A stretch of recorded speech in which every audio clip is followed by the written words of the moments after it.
Hey everyone, welcome to What Are You Watching? I'm Alex Withrow. I'm joined by my son and my partner. How you doing there, HW Plainview? I'm excited to be here. Oh, very good. Thank you. Yeah, that's pretty good. That's almost as good as yours. Well, no. It was good. I was saying, oh no, like mine is not that good. I think ours is about equal. Oh, don't be modest. Yours is top notch. Well, I practice all the time by myself. I have nothing better to do. There will be blood. We have given this movie a lot of pod time here on What Are You Watching? We did a full Daniel Day-Lewis profile way back when, and we did a full Paul Thomas Anderson director breakdown back in episode 46 there. And yet still, we thought we had more than enough to say about this movie to warrant a full commentary. And I think we did. We both really like this one, obviously, but wasn't this just so much fun to do? Yeah, we've circled back to this movie many times on the pod. Yeah. And you know, it's that good. I've always felt that this movie is worthy of being a top 10er of all time. It's always circled my top 10. I've always felt that if any movie that I could take from my personal top 10 and replace it with this would be the one. It's a goddamn masterpiece. Yeah, absolutely. And no one would argue with you because, I think you even make mention of that in the recording because it's just so true about how much you love it. It always circles your top 10. We did record the episode in late 2022, so I do make a few references to the movie being 15 years old, which it was when we recorded. Now, real quick before we get going, just real quick story time. All right.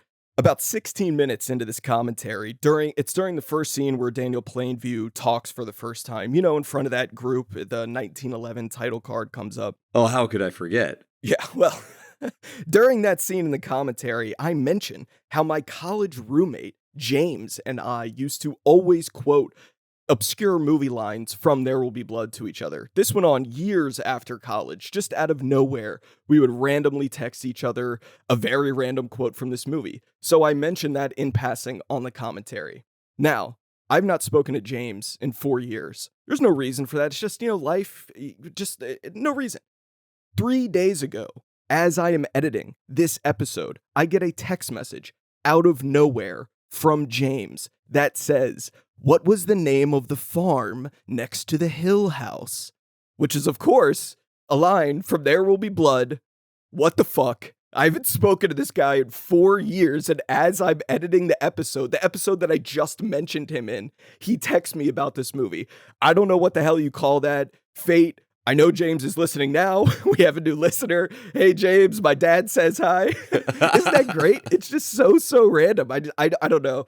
That has like dominated my head the whole week. I still can't believe this happened. I had to unpack it for James via text message. No, dude, you have no idea. This isn't just a random thing you texted me. This is deep layers of, again, I don't know what to call it, but I just love that. Good energy for the taking into this pod. Good energy. That's incredible. And welcome, James. Welcome to your new favorite podcast. Yeah, exactly. Well, we're all liquored up and ready for the peach tree dance. And take them to the peach tree.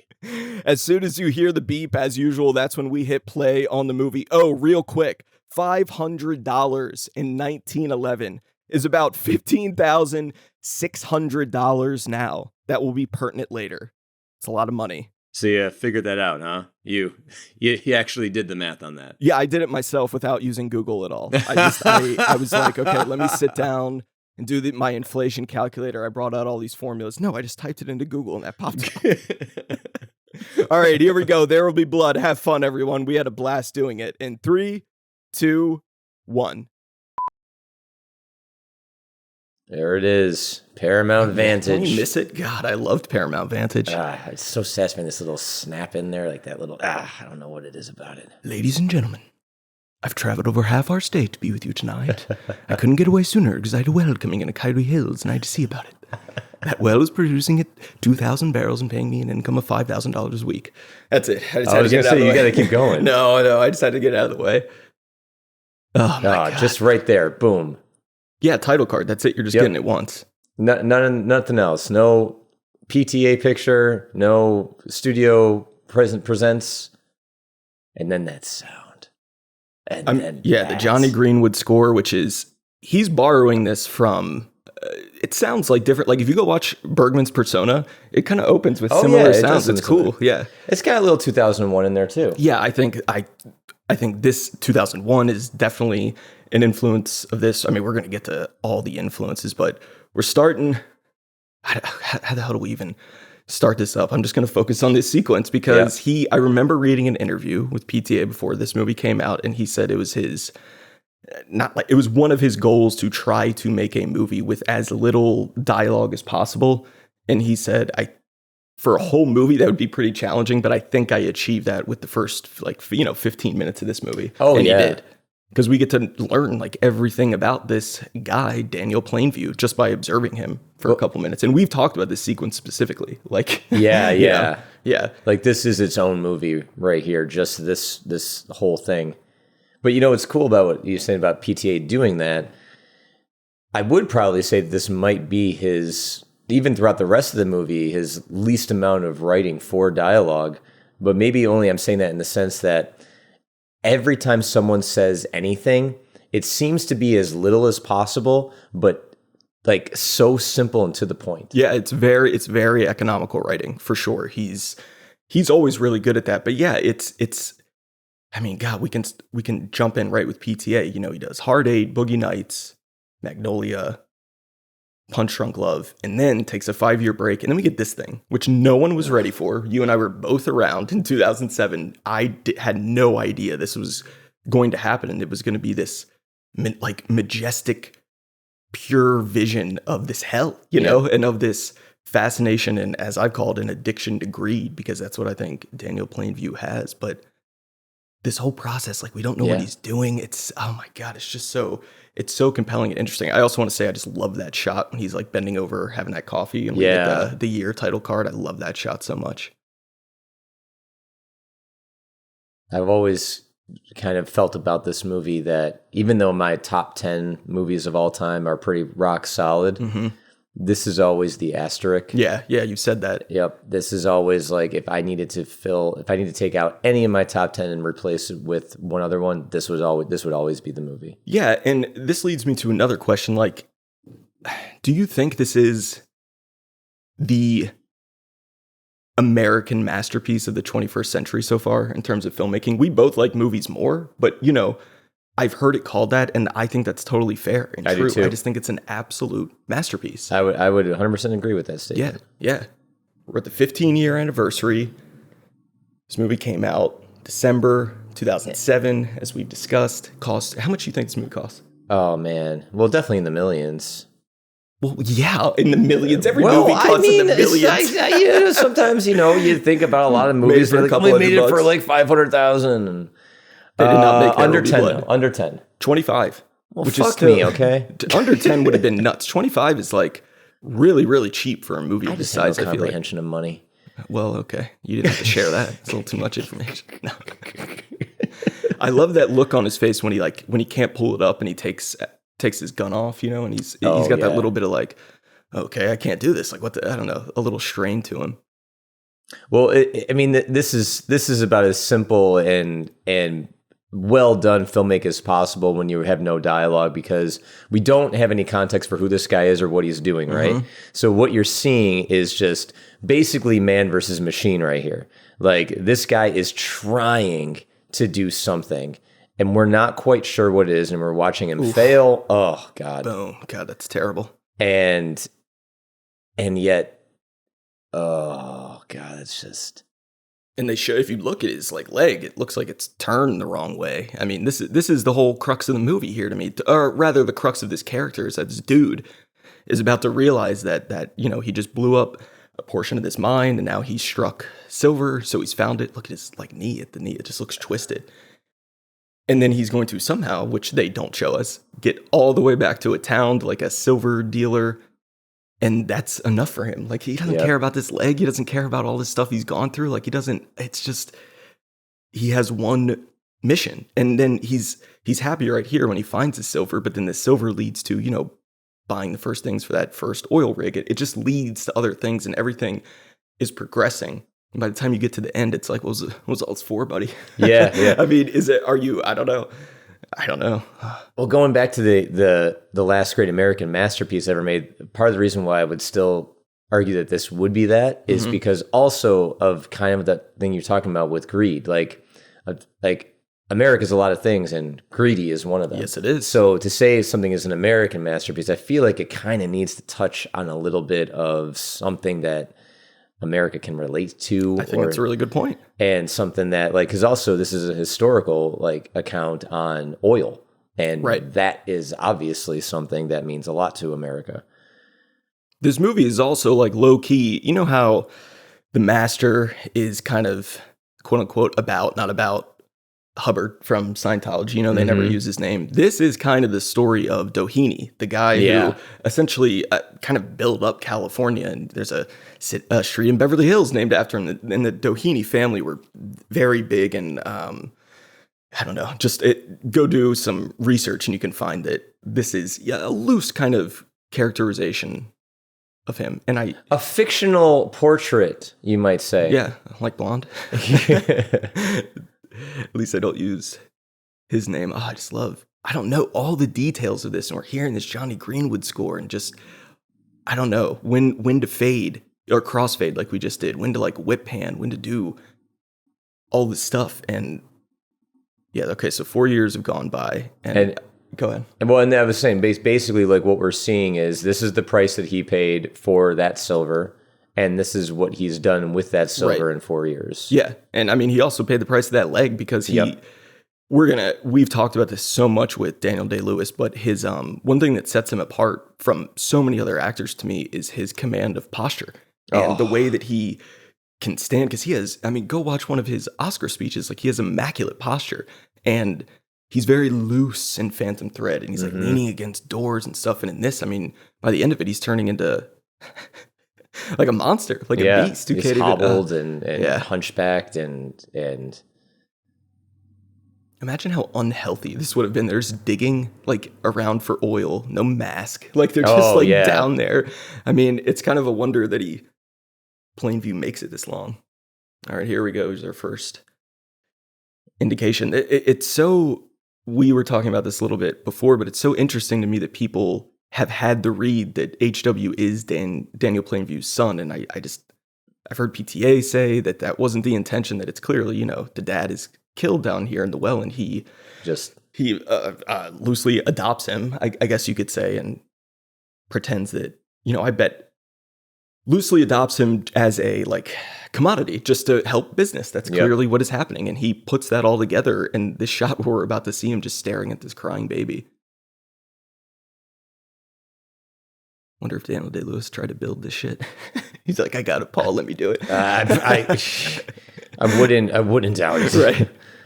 And the hat is very important to him. I love how he wears this hat. I don't know. There's just everything about it is absolutely perfect and on point. And, we were talking about violence a lot for good reason on the Saving Private Ryan commentary, and all the violence in this movie you can feel. You can feel what it'd be like to like fall down and crack your leg or get hit in the head with a bowling pin. Oh boy. Oh, that sound. Gonna bury you underground. There it goes. No, this isn't the death part. This is but I love his face. It's crazy that this is like, boom. And this face right here of contemplation. Look at that, Jesus. And this, I mean, there's a reason this won best cinematography over No Country for Old Men, the assassination of Jesse James. Like that's a tall order to be able to do that. Beat out Deakins twice. Yeah. Bob Ellsworth, great DP. Apparently, Ellsworth and PTA do not get along very well at all, and that's why Ellsworth doesn't. The last movie shot of his was Inherent Vice, and PTA's become his own DP, Phantom Thread, Licorice Pizza. But I think I just bring that up to say I think it's very interesting to hear this like behind the scenes stuff of butting heads a lot when what we see as the audience is like perfection. Yeah. So whatever you all had to go through to do that, we appreciate your efforts. Well, and I read something where Elsewhere was saying like he was mentioning like the difficulty of it, but he's very proud of all the work that he's done with PTA. Because how could you not be? I mean, regardless of your personal issues you may have had, like you can't not look back at this work and be like, ah, man, we did a good job. Yeah, hell yeah. You created, I mean, a definitive American masterpiece. I mean, look at that. That's it's brilliant. And again, too, like, you know, it's always a conversation I think that's worth having about cinematography where, because we can look at a shot like that and just look and marvel at like the light coming from the back and everything.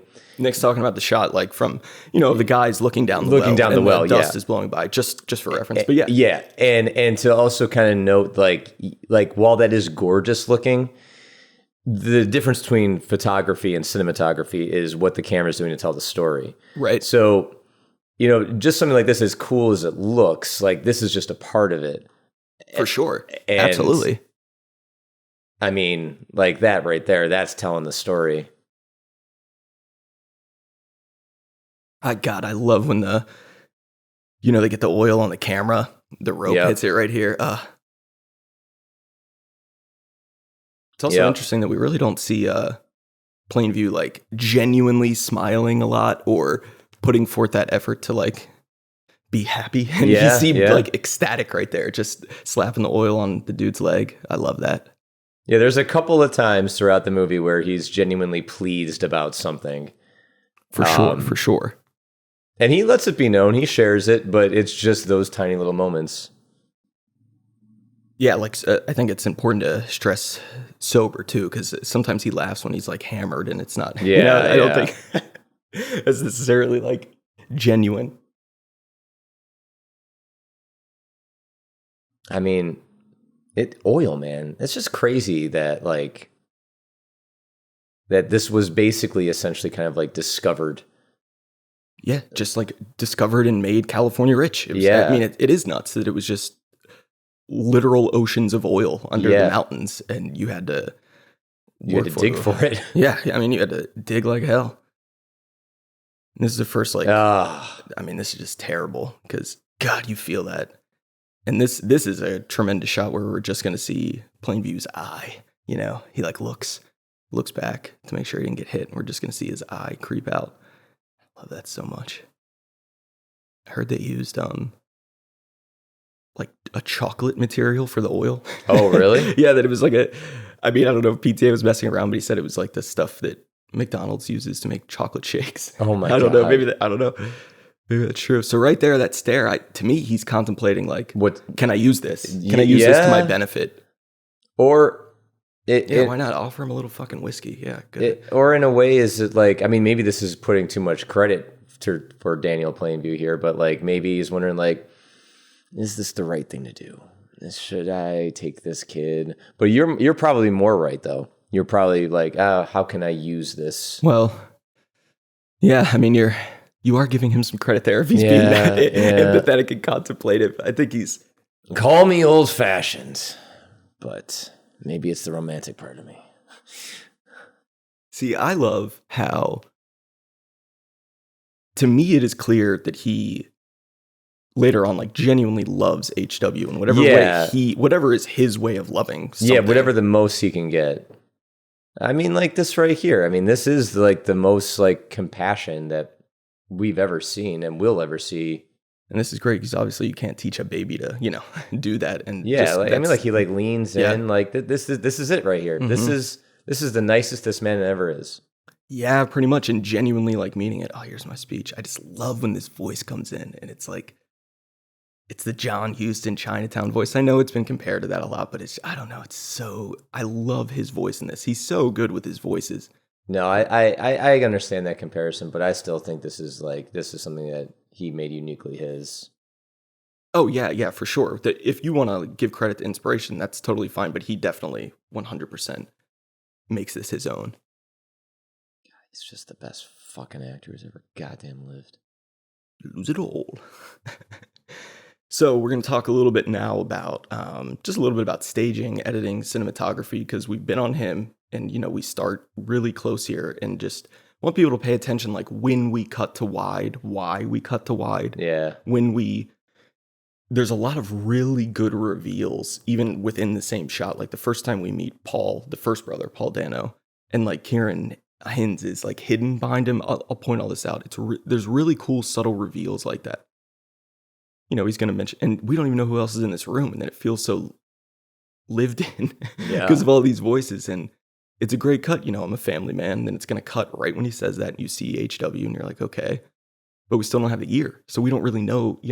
They're leaving us in the dark about certain things. Just pay attention to all this. Like when we're right there in this profile shot, we can't see HW, and he hasn't mentioned him yet, so we don't. But we're also seeing a little bit of the room. Exactly. We're pushing out a little bit. We're pushing out, boom, and there he is.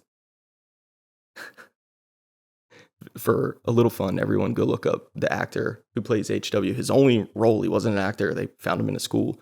Go look him up on IMDb at his profile picture. It's hysterical. Is he he's older. ugly? No, he's older, but I didn't want to describe it because I wanted people to go see it, but he's from Marfa, Texas, where they shot a lot of this movie, and he's standing in front of it looks like an abandoned Prada in Marfa, Texas, and there's nothing else around. It's just, he has like a goofy look on his face, but you can also see what he looks like now. So is he ugly? Or? No, I'm not saying he's fucking ugly. I'm saying it's funny that there was a standalone brick and mortar Prada store in Marfa, Texas.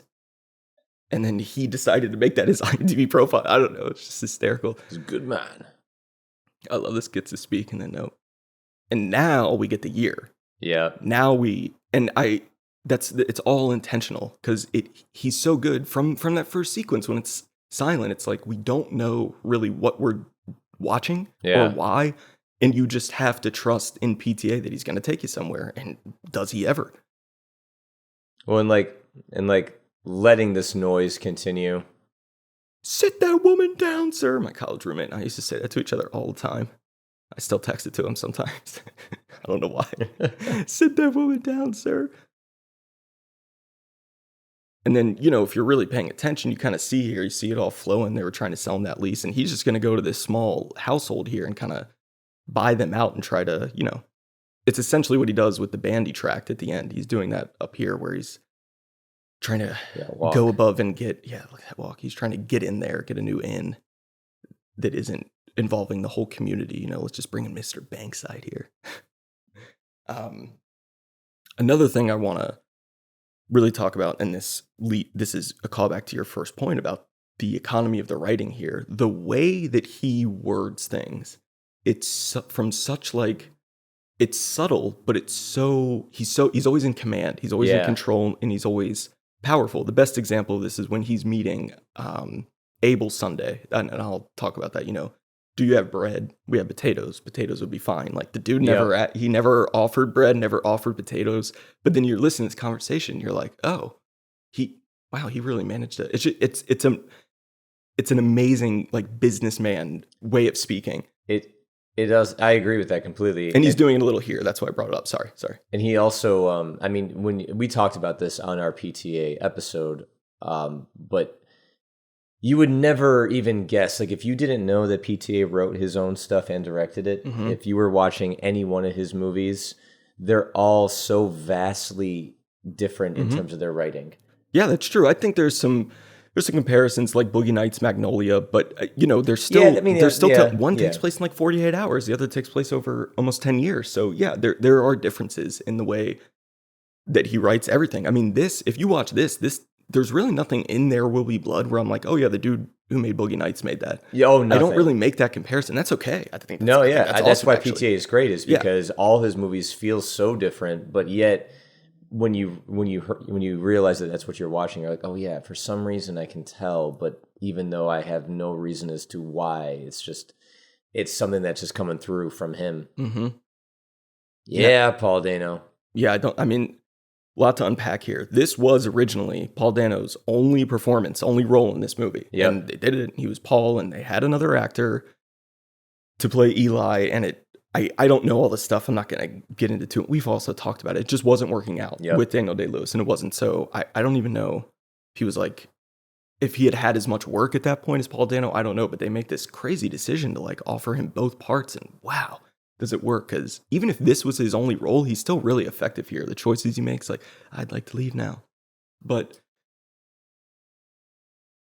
it's always that's always that's the most heartbreaking thing you can ever really deal with as an actor, is to get cast in something, start it, and then for whatever reason, get fired from it. Yeah, it would be tough. It would be tougher than hell. Yeah. So right here, we're about to reveal that, there's Karen Hin's right there, and we couldn't see him. This has all been one shot, and we couldn't, and then, it's just a really nice reveal. Now we're like, okay, who the hell's this guy?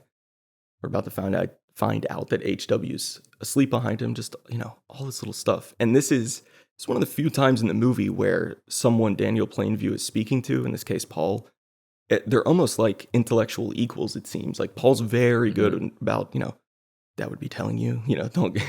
It's like he doesn't want to reveal anything, where he's from, who said it was up. Like, it's very, very smart.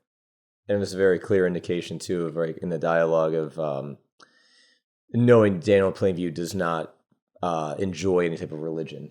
Yeah, it's one of my it's one of my favorite lines. I enjoy them all. I enjoy all faiths. You think Daniel Plainview is practicing a lot of Buddhism? Yeah, exactly. I love that. I enjoy them all. Oh God! Look at that little laugh. Yeah. See, he's kind of like, okay, kid, I got you. I got you. I see you. One of the best lines of this movie is, he's like, "No, you can stay." And I like to leave now. He just goes, "If I go all the way there and find that you're lying, I'm going to find you. I'm going to take more than my money back. Is that all right with you?" Oh, I love it.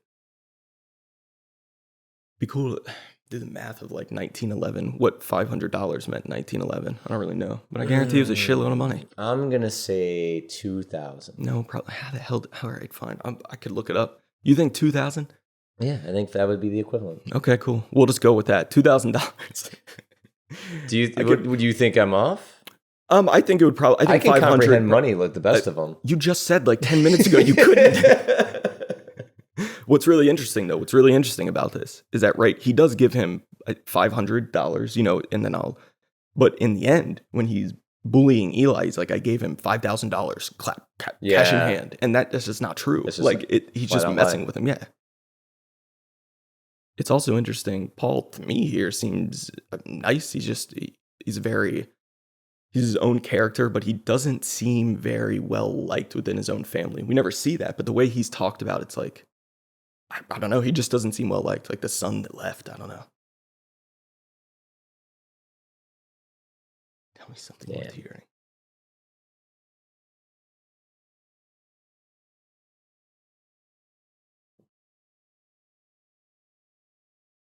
This is a great shot. Some very, very smart, astute person made a video like breaking down the mathematical cinematography of this whole sequence of Paul coming in, of this thing, and it's all like in terms of where your eyes are supposed to look, like where our eyes are grabbing attention to for the screen, and it was like perfect. Like I don't know, I can't explain it. Well, it's really cool. Like all the characters are not well lit, but the map is. Good call. Still works. Oh yeah, well, because I think that's that's what's to know right here.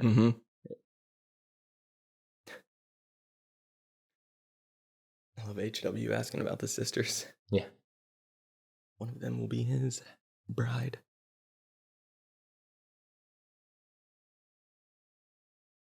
I always appreciate when an actor has the confidence to turn their back on a camera. I was just thinking the same thing. Like, one of the biggest movie stars in the world, the star of this movie's back is just to us. And he's not even trying to cheat with his face either.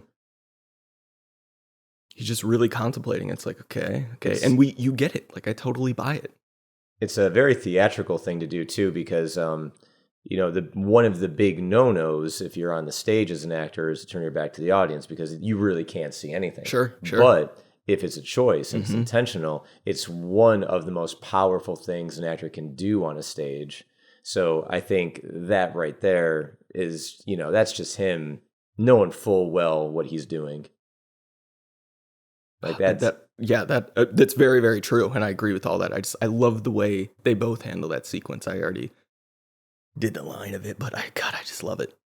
And this is another reason I love this movie so much, is because here's the first time we're seeing Little Boston, and there ain't shit here. There's a train track. There's like a little, train office or whatever this tiny building is.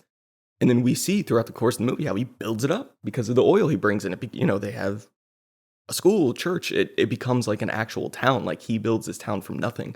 But the movie is not forcing that down your throat. It's never, like showing you a wide shot of the town and then 10 years later, the same one, and you see more buildings. You just have to observe. it's interesting. I don't know how intentional this was, but the score, the first note is so ominous, like this right here, and then it gets nice. It's keeping us unbalanced. Yeah. Good call. Because this is such a pretty hopeful little note. Maybe now it's getting a little weird, but to balance that out so well, you don't know what to think or feel. You don't know what to think of this guy. You don't know what to think of anything. It's one of the reasons I love the title of this movie so much. Oh, it's perfect. Is because there isn't a lot of blood. No, that's what's. I think people are actually mad about that a little bit. I just got to call this out. I love when he kind of looks back and waits for HW to catch up. I don't know why I just love that so much. But yeah, it's a great title because it's very captivating. It makes you want to see it. And then it's never said. And then when you get to the end, then even though there's not really a lot of showing the blood or whatnot, but you know that there is. Oh yes. And you're like, okay, well that's what this all was. Yeah. This whole entire thing was the lead to this. So this scene, genuinely, like when he coming to the Sunday Ranch, this is my favorite dialogue portion of the movie. I love this back and forth. I always have. I've written about it before. I think it's the best example of Daniel Plainview very subtly and very calmly just exerting command and power. I mean, how much he's able to set up here. We'll be over there, out of your way, hunting for quail. Yep. We're just hunting for quail. Beautiful wide shots. God. This movie taught me so much about audio in movies and how to capture audio because ain't no boom mics in this shot. And, they're mic'd up. And it really took like watching something like this to be like, oh yeah, you can hide microphones on actors and do it. I just hadn't put it together before. I know that sounds stupid, but I hadn't. And it's a scene when HW comes back and he's way, way far away and then he goes and hugs him. I'm like, oh, that's interesting. They're really letting you into the world. Like they know when he knows when to go tight and he knows when to do these wide oneers because we cut, but then once we got into this current shot, it just stays one shot. Yep. Hurry up. Yep. Do you have Brian? Yeah, he didn't offer you potatoes. Like, oh God, I just love that. Another thing, when you're shooting outside this much, see that sky's only going to be like that for a little bit, It looks like the sun's kind of setting, so you're not getting this over and over and like take. Yep. You'd have to nail it or come back the next day. Probably better to film in oneers when you're doing that. It is a power move too by doing that because now that all of a sudden the guy's apologizing. Mm-hmm, exactly. How the hell is the owner of this ranch? Why is he apologizing to this guy who's just setting up camp? Exactly. And then that kind of tells Plainview's just tracking all this information. This guy can be impressionable. This guy can be got, most likely. And this is also a great way to kind of like really confuse the audience. I was going to ask you, what did you think of this the first time you saw him? I thought it was him. I thought it was Paul. Well, of course, because how could you not? Well, yeah. And then when he introduces himself as such. And then you see, Plainview's like, okay, I love how he shakes his hand. Yep. He just puts his hand all the way back. And then as soon as he leaves, Daniel and HW will share a nice look of like, huh? Or, okay. Yeah, I was stunned. Well, because he mentions that he has a brother, Eli. Mm-hmm. He does, yes. Okay, so he's putting it together for himself that these are twins. Right. But you also have to wonder, in 1911, like how many people had seen sets of twins? I mean, genuinely, there's no, I don't know. That could be the first time he's like seeing a twin. I also wondered, I remember the first time I saw it, I thought that maybe he had split personalities and was introducing himself as Paul and then as Eli. Yeah, you can go down all those roads because that's what movies have taught us, that they're playing these tricks on us all the time. Oh. But yeah, it is a really fun way to like intentionally, confuse, but he's not isolating us because we're tracking it all. Again, if you stick with him, he'll take you there. Yeah, it's a great example of not taking your audience for granted. Like just like nope. And then if you don't get it, then this probably isn't the movie for you.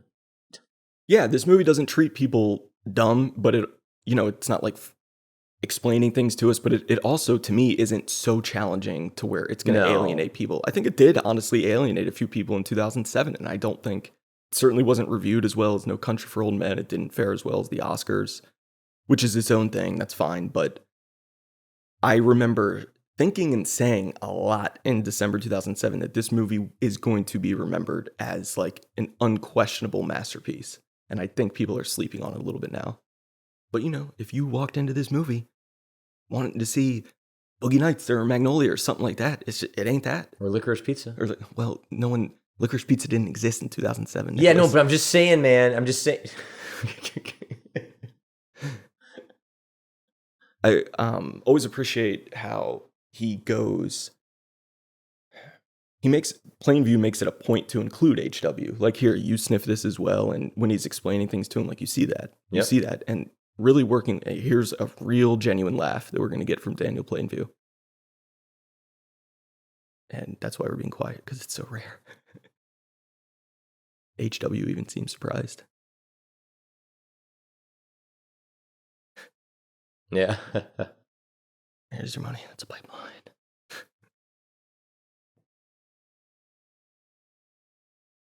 Have you ever seen The Treasure of the Sierra Madre?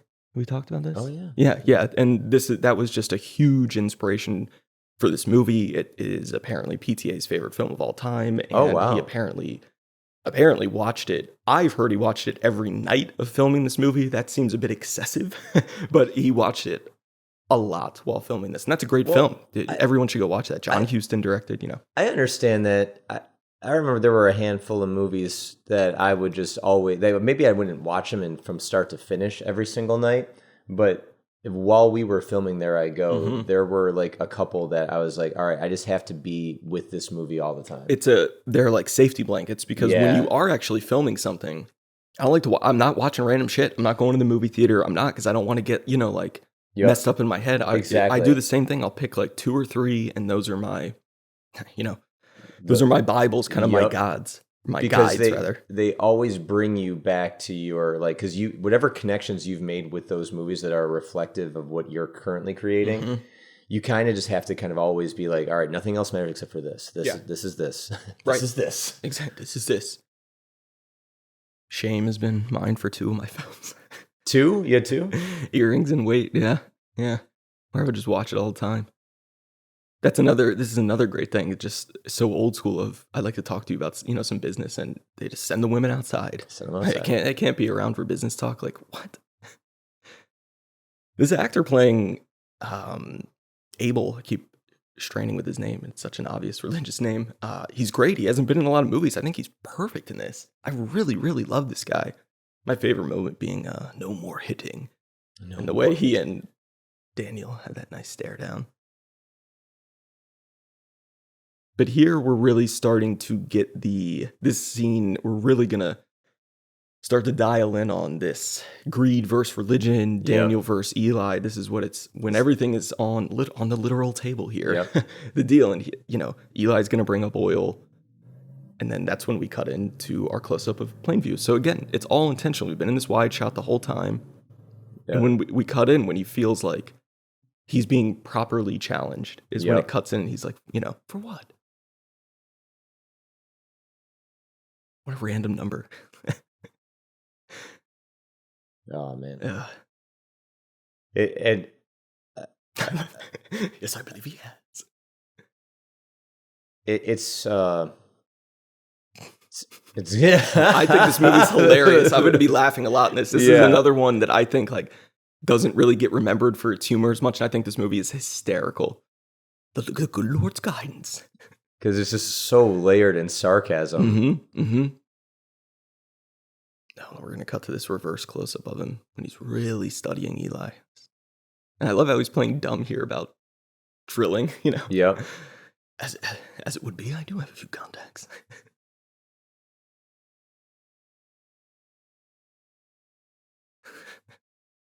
Something you don't know. Ooh.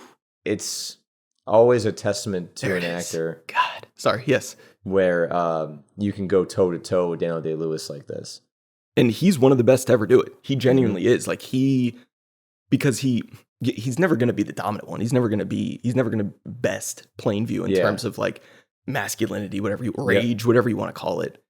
But toe to toe, absolutely. Yeah, this is 2 men just completely in a stalemate with each other. Not a stalemate, but they are in competition. There's a showdown right here. Yeah, comes to the showdown.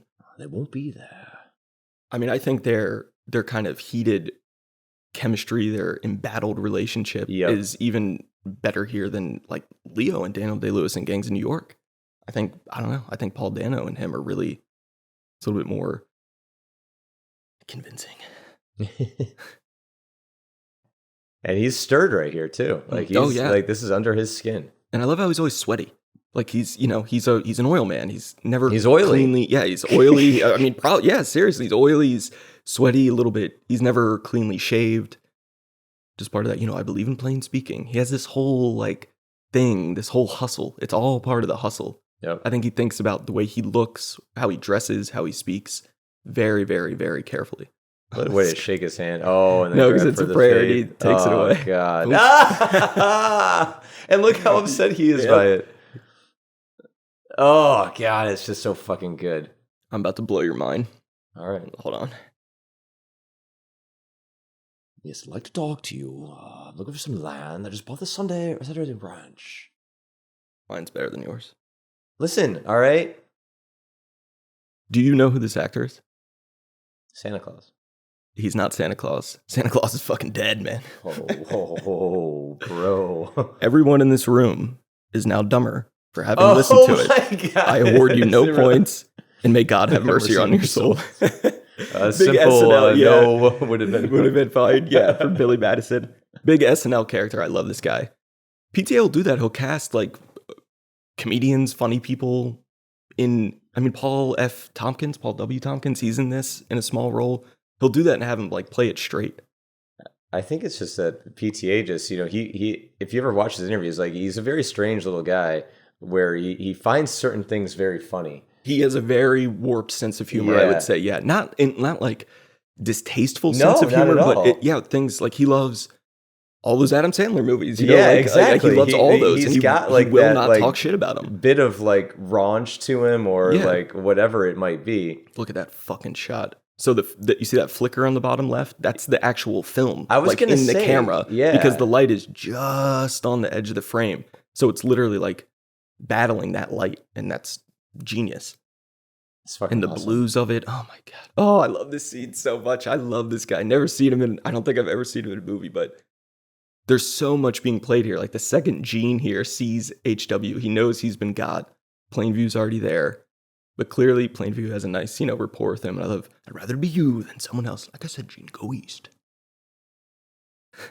And Gene kind of sees through him. You got, right, tell me how handsome my son is. It's nice you have this little boy to tout around. Kind of calling him out. But Plainview is not threatened here. Like these two clearly have a camaraderie that I appreciate. And the way he blinks at him when he shakes his hand. Like I said, go east. I've seen this movie a lot. Sorry. And if we haven't done it already, which I don't think we have, but I will, just give a credit to how good of a mustache that DDL can grow here. It's a fantastic mustache. It's a very full stash. Very full. Very powerful. This is a very PTA. I don't know why, but there's something about this shot just... This one in particular? Yeah, I don't know. Like, I don't know. There's from like everything about... Maybe I'm thinking of The Master, like just the kind of way of this setup with the camera, but I don't know. There was something a little about the urgency of how fast the camera was moving while we were watching Kieran Hines walk. Interesting. I don't know. I noticed that sometimes with PTA where there's just something about like the setup and then the movement of the camera. Right. It's always thought out. I mean, it's what I was kind of saying before. Even the editing cuts too. Like when do you crossfade? When do you hard cut? And maybe it was the music too, because it was that very kind of like frenetic, kind of like the sound was very uppity. And maybe I'm thinking of Punch Drunk Love in that same way. Sure. Oh, I love this part too, because we're really gonna. It's so great what they tell us but don't show us, because we don't see him talking to Abel about, don't hit your daughter anymore. We know that conversation's take place, but we know that conversation has taken place. But the fact that HW here is bringing this up to him, like it's really the only time we kind of see him asking his dad for help, and he doesn't even come out and ask it. He's just like, it's a moment of tenderness between them that I really, really like. And, Plainview is going to do something about it. Mhm. And that's really only for the benefit of his son. Like, I Yeah. don't think he cares about Mary. I don't know. Maybe. What? Look at the colds, the blues here. Yeah. God. And they've been talking about this Bandy guy from like minute 25, minute 30, and that's going to pay off way, way later. And I just love that. You got to keep track of all this. You got to track it. You got to hear these names. And I don't know anyone who could do that kind of on the first viewing, but when you've gone back and watched this dozens and dozens of times and studied it, it's very nice to see that every detail matters. And it really does. It's like kind of the same version of the speech that we heard before. Apparently, this was all improvised. The bread thing, like, I want to talk about bread. PTA said he was just in it, like he was locked in. Wow. Yeah. But again, it's all part of his hustle. He's just like, hey, I believe in plain speaking. We're going to get water up here. We're going to build a church, schools. It's all good. Everything's going to be perfect. Everything you ever want. Mm-hmm. We're going to flourish. All thanks to me. Mm-hmm.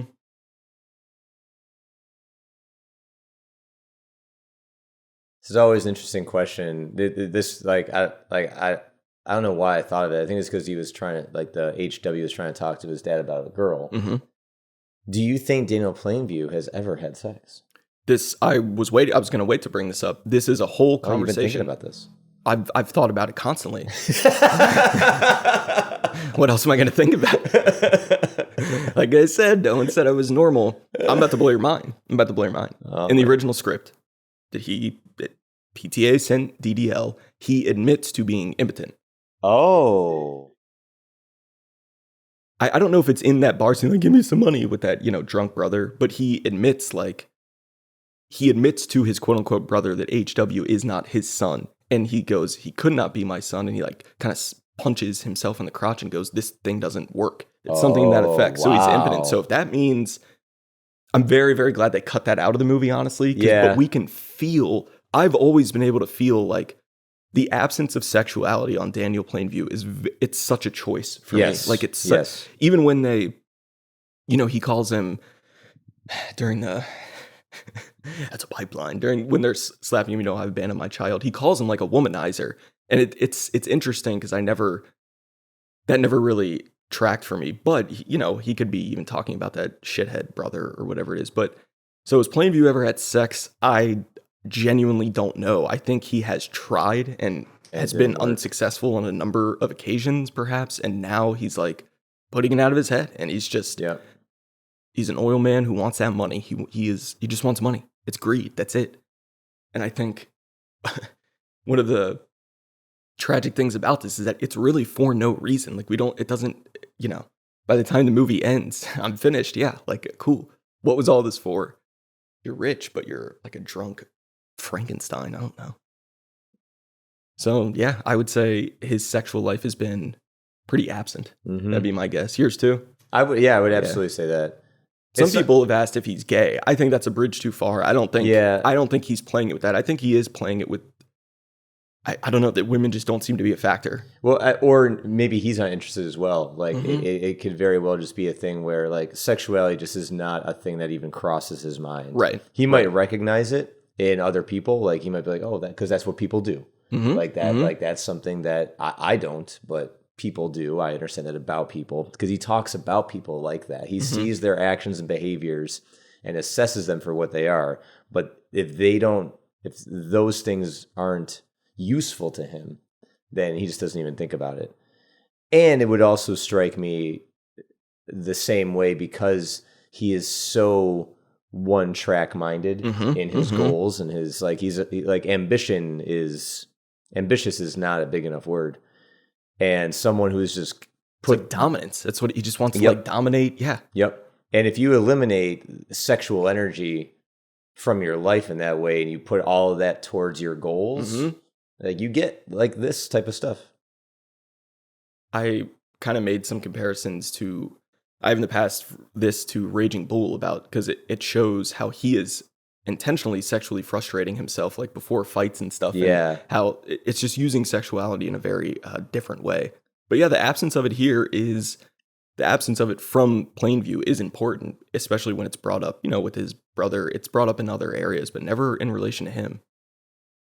It's always a question that I find to be, I forgot who I heard it from first, but someone said that if you're an actor, and even whether it's brought up in the script or not, to get very, very clear about what your sexuality is and like what is your sex life like, and to be able to kind of use that in your performance, even if it's never even brought up in the script at all. Right. It's just you want to bring that in and like have that be a part of you and live with that. Yeah, exactly. And so that's why I think that we both kind of have the same opinion about that for here, because obviously sex is not brought up in this, but that's why I brought it, because I was like, what do you think of this guy? Right. Here we get, oh man, this is just one of the great like big FUs. The way Daniel sits here and eats all this, because Eli's trying to come in and put his flag down, be a bit of a boss man. And, he's so nice. He's all this.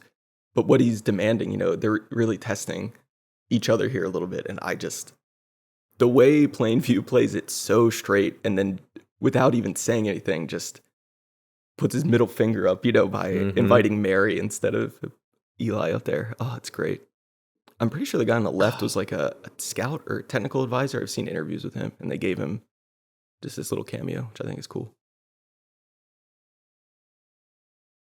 I love this. Like he just can't let this go. Like he just can't let this happen. No, absolutely not. He can't have anyone else telling him what to do and how to run his shit. Like, I need to bless this well. That needs to happen. And I think he even says like, what time works for you? Like he's just messing with him. Yeah, that's fine. Oh man, he's so pissed the way he contains his anger.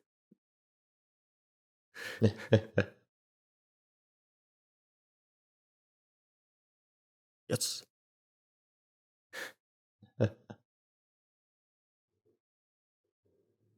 I love that. Like he's already has this shit planned out. Oh yeah, let's make it 4. Sure. And when you're watching this movie, you're not really understanding to like exactly what's really going on. Like you're following everything, but I love that this is actually what the movie's about.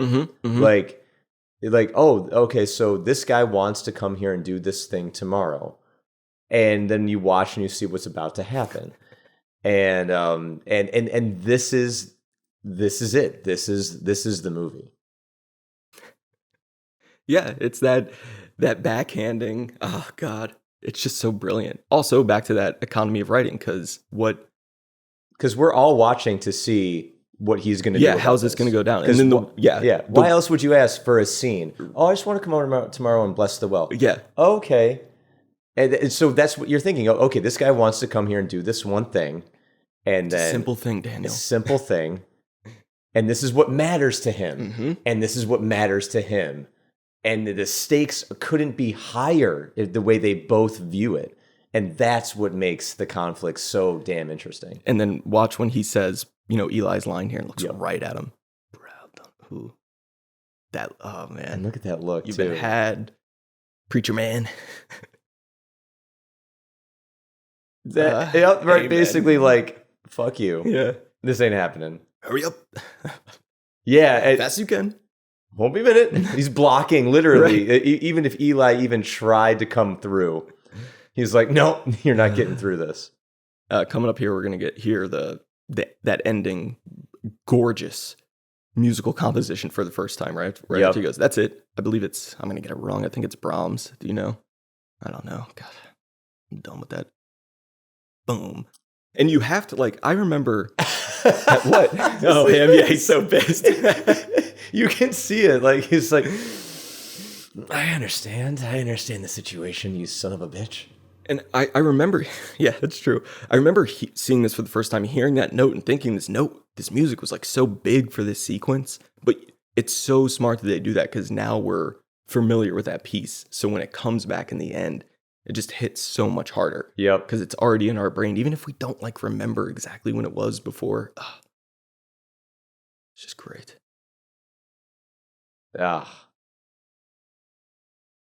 Oil taking off. The music soars. Little Boston flourishes. I can't believe, man. It's so crazy to think like this is the way it just doesn't look like it it would be sturdy. Yeah, it doesn't look like it would hold. I mean, clearly they show, there are different issues with that, but yeah, it's crazy how these things, these kind of seemingly shaky things, like literally built California. Yep. Like that, to get the oil out, you needed this, and that's how it happened.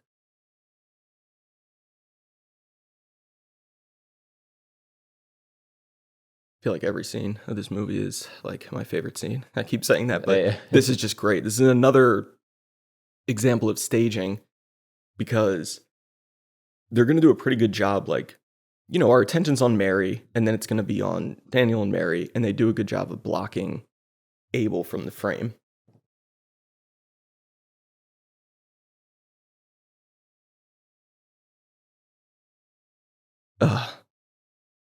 So right there, Mary is blocking Abel. Like, if you were really, really paying attention, you could see Abel sitting there. But when you're watching this for the first time, you don't. And then as soon as she leaves the frame, then boom, there he is he gives him like a triple take almost. Abel gives to Daniel. I love it. And this is just the ultimate power move. Like, I'm telling you how to raise your daughter or else. Yeah. Total power move. I love that. Don't go planes. Don't come back. 1 look. 2. 3, almost. Oh, God. He's just sitting there with his flask. Also, kind of the first instance here when the alcohol is becoming a factor that, after this celebration, like, this dude's ending up on the floor, like, not even in his bed, and he's just hammered.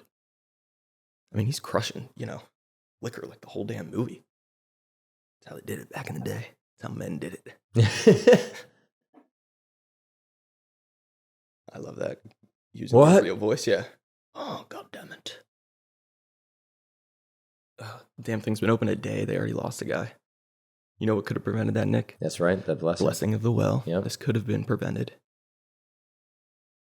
It's a great cut back to Daniel Plainview after this sequence, and he's just exhaling, and he goes, God damn it. It's a great cut. Well, and because you could even wonder for yourself, like, if he's saying God damn it because he lost a man, or if he said God damn it because he knows that Eli is going to use this. I think I would actually credit it to a third thing, which is I'm gonna have to I now have to deal with this, and it's gonna delay production. Yeah, which means that's true, I'm now delaying the time to find oil, and therefore it's messing, because they shut down till midday. He doesn't want to do that. So I also think he doesn't want a guy to die, and I think he's gonna get shit from Eli. So I think it's all three of those. Yeah, genuinely. Oh, he looks like a bloody muddy mess there. A bloody muddy mess. Bloody muddy mess. I like that. Thank you. I wonder if that's a real body, that poor actor. Oh, yeah, he really did. I'm glad making this. No, I'm not saying if he's fucking dead. I'm saying if he had to sit there for a night covered in all that shit where they're just like dragging him around. No one died in the making of this film. Let's be clear. Tell someone, yes. One question I have, the dude that died here was like smoking down there. And as we're going to see later, like fire and oil not good. So it just makes me wonder, is it really understood that it's going to take like weeks to get to oil? So it's cool, like we can smoke around when we're down here in the dirt, like that's fine. But I remember being like, oh, that's probably a dangerous thing. Well, there's only one way to find things out in life. You're going to go try it? Yep. Okay. Yep. Go to your oil derrick. I'm going to go to my oil derrick, and I'm going to light up a smoke because I smoke. No, you don't. I know. And I'm just going to see what happens and be like, all right, they got it right. I love how he holds out that, that's Eli's church, but he holds it out to Fletcher there without like looking at him. Yeah, just he'll do that a few times. He does that when he hands in the check for San Francisco. Okay, this is all one shot. From here to when we cut back to Daniel taking this all in, this is one shot, and I cannot tell you, like, look how bright it is out here. Yep. Having to, I don't know when they changed exposure to be able to correctly expose this room, but they just did that in camera. Like, that just happened. That's the only way to do it. So, I don't know. Maybe they did it another way. I shouldn't have said only. Fucking idiot. This is probably just a bunch. This is insane. It's insane. This is one of my favorite movie moments with my mom, because I had already seen it and I took her to see it. And when he's at like peak, get out here, just really quietly, like under her breath, she went, Jesus Christ. She's like, what the fuck? This is the third revelation. Eli puts his hands on you, you get rid of the arthritis. Arthritis. Yes, I do. But all one shot, very careful motion. We started on one main character and then we shifted to another. It's all brilliant. And if you pay attention really closely, as Eli's leaving the church doing his whole, I don't know, song and dance, you can see Daniel like standing there. So he's aware that Daniel's in the room. Oh, yeah. Mm-hmm. And I think this is also like one of the moments, too, where after this is over, there's a look on Plainview's face. It always kind of said to me, it's like, oh, okay. Now I really understand what I'm dealing with. You mean like when we cut back to him, that close up? That is the look. That's what I'm saying. He's like really assessing everything and going like, holy shit, this is this deeper following. Than I thought. Yeah, it's deeper. There's another thing here that I'm actually going to have to compete against this now. But I mean, Plainview's send off. That was one goddamn hell of a show. Saying goddamn, emphasizing it. Because you're watching like the two men's occupations basically go back and forth. And I mean, I have a lot of questions about Eli. Is this an act? Does he actually believe this? He admits for money that he's a false prophet and God is a superstition. I know religious people, they wouldn't do that for money. Like they're not, they're not going to denounce God. I don't know. Oh my God. So feverish. Look at this. oh, It's very, very impressive because it's over the top, but it works. Here we go. Brilliant cut. Boom. yeah. God, look at him. He's like, where am I? What is this? And he's seeing the power that he has too. Because this is a movie about power. It's power, control. People in this town listen to Eli. Yes. And that could be a potential issue, especially if Eli is going after Daniel's men. Yep. Which he is. Dancing with him now. I mean, I know, handshakes. Wonderful sermon. Joe Good was a man of considerable faith. This all could have been avoided. Through the doorway. God. Yep. One of my favorite things. Searchers, I'm telling you. Fucking John Ford. Knew what he was doing. Bit of an asshole, though. That's okay. Oh, see, now here's him offering up a condolence. Mm-hmm. Yeah, here it is.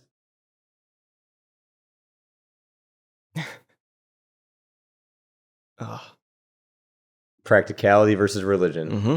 Yeah. Logic versus faith. Blow gold all over. I wish I had time. I love that it's just this ongoing gag that he's offered him $5,000 for the new church, which he never pays him, and he just keeps bringing it up like after his, when he accepts the blood of the Lord. I just love it. And he goes, Mr. Plainview has made a gracious donation, which we are still waiting on. And then he brings it up at the very end. I love that. One goddamn hell of a show. He says goddamn to him. That's what I mean. That's why I brought it up earlier. That's what's so funny, because you're saying it to a preacher like, goddamn. So what's Eli's end game? What does this dude want? Does he want mass control and to be like some religious person who has hundreds of thousands of followers, or like what's his goal? I think his goal is to keep his town as flourishing as possible with the power of religion. Mm-hmm. Okay. And him and Daniel Plainview coming in here, he's like, well, why can't we have both? Like, I want this for my town. But then, when we get to the end, and it's not going so well. He's drinking. Yep. He's lost all of his money. Yeah. Yep. And Eli comes to him looking for, a handout, basically. Yeah. Yeah. Again, I still think the intentions are not because he just wants money. He wants his town to be good again. With religion, yeah. Religion, yeah. What we're slowly approaching is just one of the most magnificent sequences I've ever seen in a movie, certainly so far this century. The music, the way it's all played, the fear we have for HW. You really feel that hit when it happens.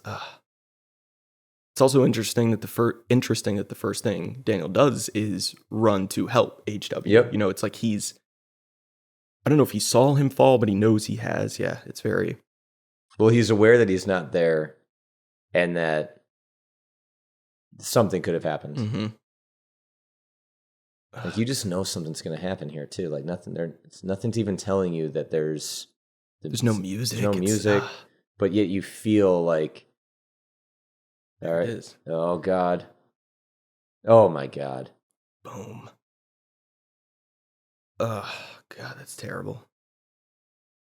The sound is so good. You really, getting a sense of like his headspace, that kind of muffled hearing thing, Yeah. not being able to hear. Yeah, it's a great shot of just running to HW. Yeah, now fire is important. Let that fire out. boom. Ocean oil, baby. When they are trying to when they're trying to take down the derrick, you have to hit like the spikes with your hammer. Plainview gets it in one. Fletcher needs like 3 or 4 hits. I just love that. Oh my God. I genuinely do wonder, like, what the hell were they supposed to do with all this shit? Like, we see them just putting it in like huge piles and stuff, like a pond. Yeah. Like, how the hell do you? I don't know. That's a little above my head, and the movie doesn't seem very interested in explaining that, which is totally fine. Well, it's because I think you get it. Like, you're like, all right, there's basically these deposits. Mm-hmm. And then the pipeline, so you're gonna start all that. Need the pipeline. Need a pipeline. That's what we do. Little pipeline. Here we go. God, this is the song. Apparently, according to the Academy and their infinite wisdom, this is the song that made Jonny Greenwood ineligible for a Best Score nomination because he had used this song elsewhere. Just this part. That's stupid. That's so stupid. That's stupid as hell. He wrote it. Exactly. Like, it's his song. It's his song. He's lending it. He's been contracted as the scorer of the film. That's what doesn't make sense. Like, why not credit it if it's credited as another song? Like, movie scores get nominated all the time when there are different songs in the movie, like licensed songs. Just, I think that was people. I think that was the Academy being pissed at, like, oh God, here come these musicians, these like pop stars. Radiohead, right. Really? And then by Trent Reznor, it's we can't avoid this anymore. Like, we have to give it to him for Social Network. Yeah, like this, damn it, this is a thing. God damn it, not this really is a thing. No, because I mean, think about classical movie scores, the orchestra. Like, there's a very there's a way you did things. Yeah, there is, and Jonny Greenwood doesn't do that. Oh, this is so sad to me when I can't hear my voice. Oh God, it's just terrible. But he cares about him. Yeah. You look at him. But now he's going to be hit with a really hard decision, which is I don't think this boy is financially useful to me anymore, so I'm going to cast him away, which is devastating. But it's still money comes first. Money, greed, power. Money, power, respect. Hold him down. Oh.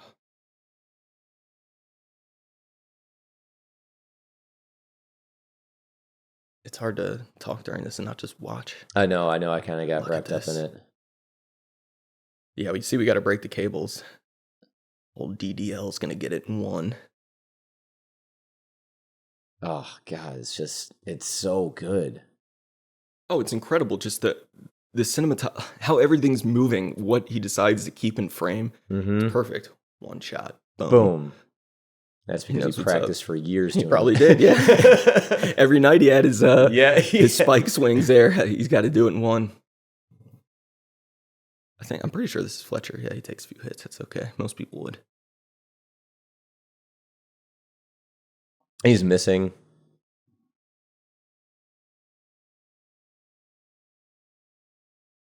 Wonder what caught it on fire.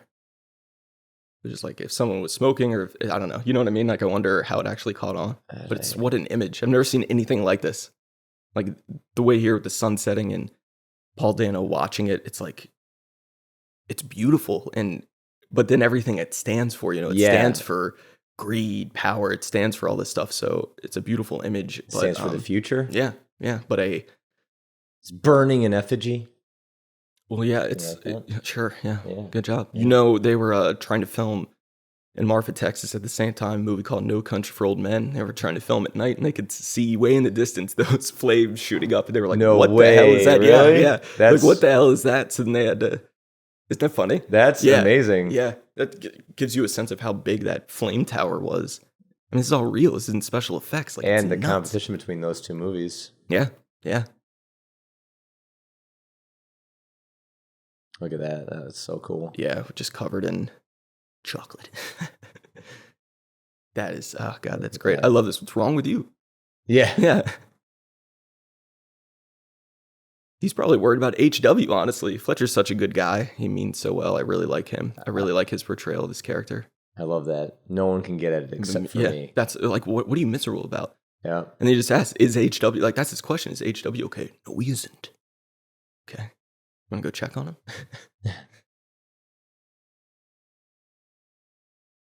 There it goes. So I wonder if this means they have to like start over because they clearly use dynamite to seal the hole here so that the fire stops.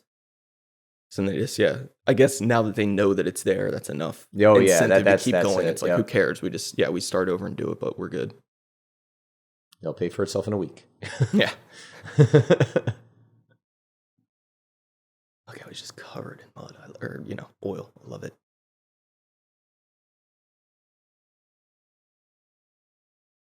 Fletcher's like, okay, I'll go check on your son. Sure. Like matches the black of the night. Mm-hmm. You could just see his face peeking through. God, look at him. He's like staring with it with such wonder. Like, oh my God, I got it. I have it. Nothing will stop me. And the music's still going. Mm-hmm. Just enough to tie everything together, and it's going to cut out with this brilliant, so subtle nod that Daniel Day-Lewis does after it blows up. I love it with the pipe in his mouth. He just gives this little nod of like, yep, good, moving on. Shitload of dynamite. As if he never even left that spot for the whole night. Yeah, just been there. Take it on in. Hasn't bathed, he doesn't care. I wouldn't want that job, let me tell you. You got these shields. I don't know if those shields are going to help much. Look at that, just going. It's been going all night, burning that oil. Burning the midnight oil. Sorry. Better run. Doesn't even jump. Look at him. He's just like standing, sitting there, so still. I know, that's crazy.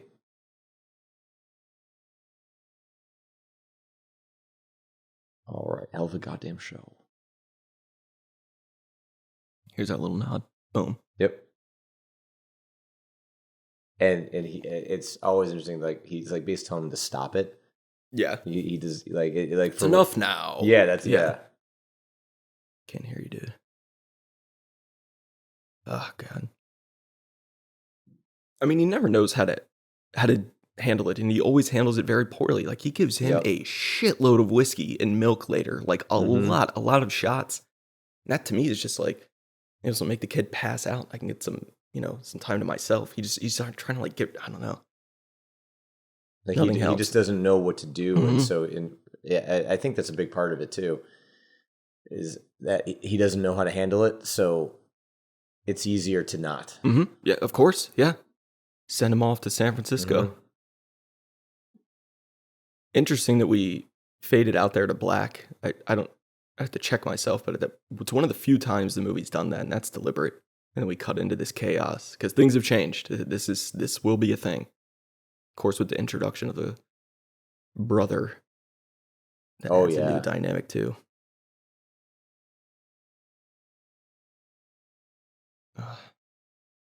Poor HW. What does HW stand for? What do you think? Harlan Williams. Okay, I'll take it. Harlan sounds good. You know what that is, right? No. He's an actor. Who? Harlan Williams. What has he been in? Half-Baked. I'm so sorry, I didn't know that. God, oh wow.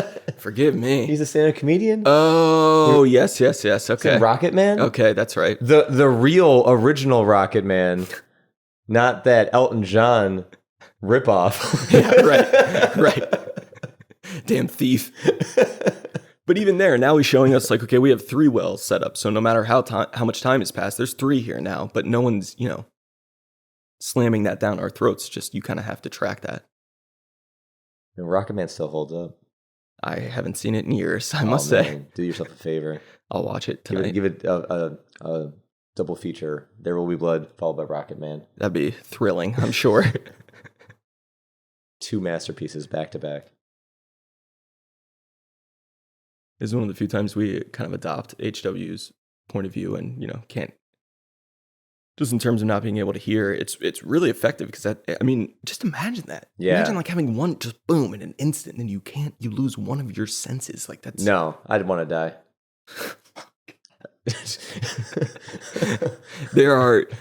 That's not really sending the best message to like the deaf and hard of hearing community. Like I'd rather die. Jesus.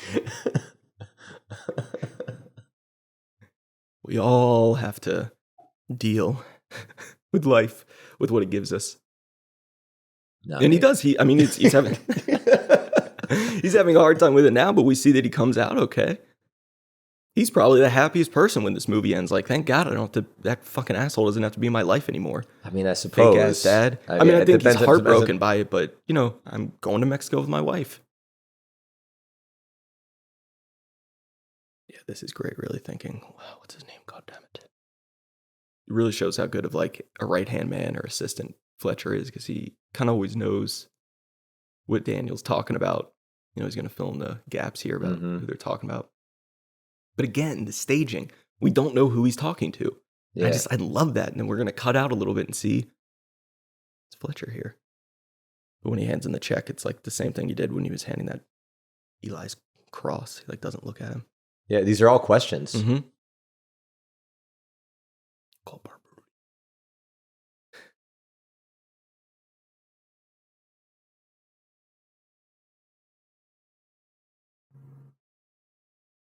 Yeah, so you can, it's eating at him. Yeah, yes, that's what I was going to say. Like, it's troubling him, it's eating at him.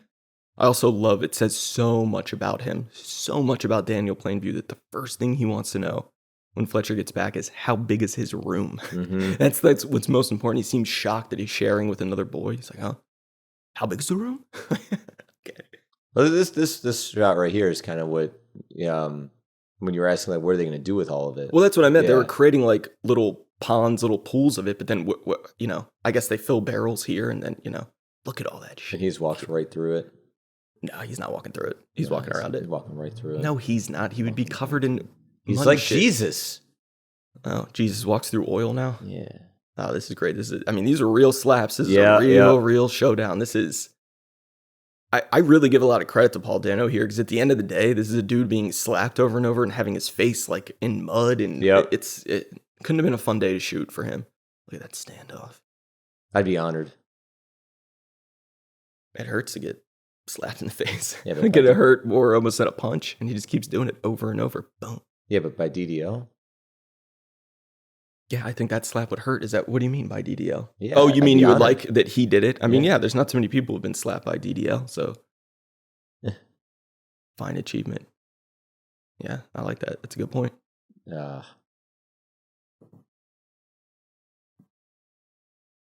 it is. There's the money.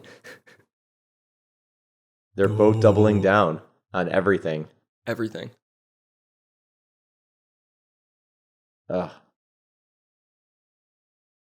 Perfect scream too. Yeah. Like, I've heard some men scream like that. Just it's so real. It's so authentic. He tells him right here. I mean, we get the end of the movie right here. I'm going to bury you. I'm going to bury you underground. That's what he does. Yeah. It's like so just the ultimate disrespect. His hair and his face in it. Don't even try it. It's because there he goes covering his mouth with it. Oh my God. Underground. Yeah. You got to wonder what the men are thinking. Like, at what point do we get involved? Because this dude could also like try to kill me too. So, yeah, at what point? And then a great, it's a really, not to get all nerdy, like a subtle nod to psychology that Eli will go do the same exact thing to his dad. That it was just done with him, because people who are bullied often bully. Yep. I love that he hasn't, gotten cleaned up. He's living with it. Yep. And the thing is too, is like, he knows that if he's going to continue this fight, which he is, he can't best him physically. Mm-hmm.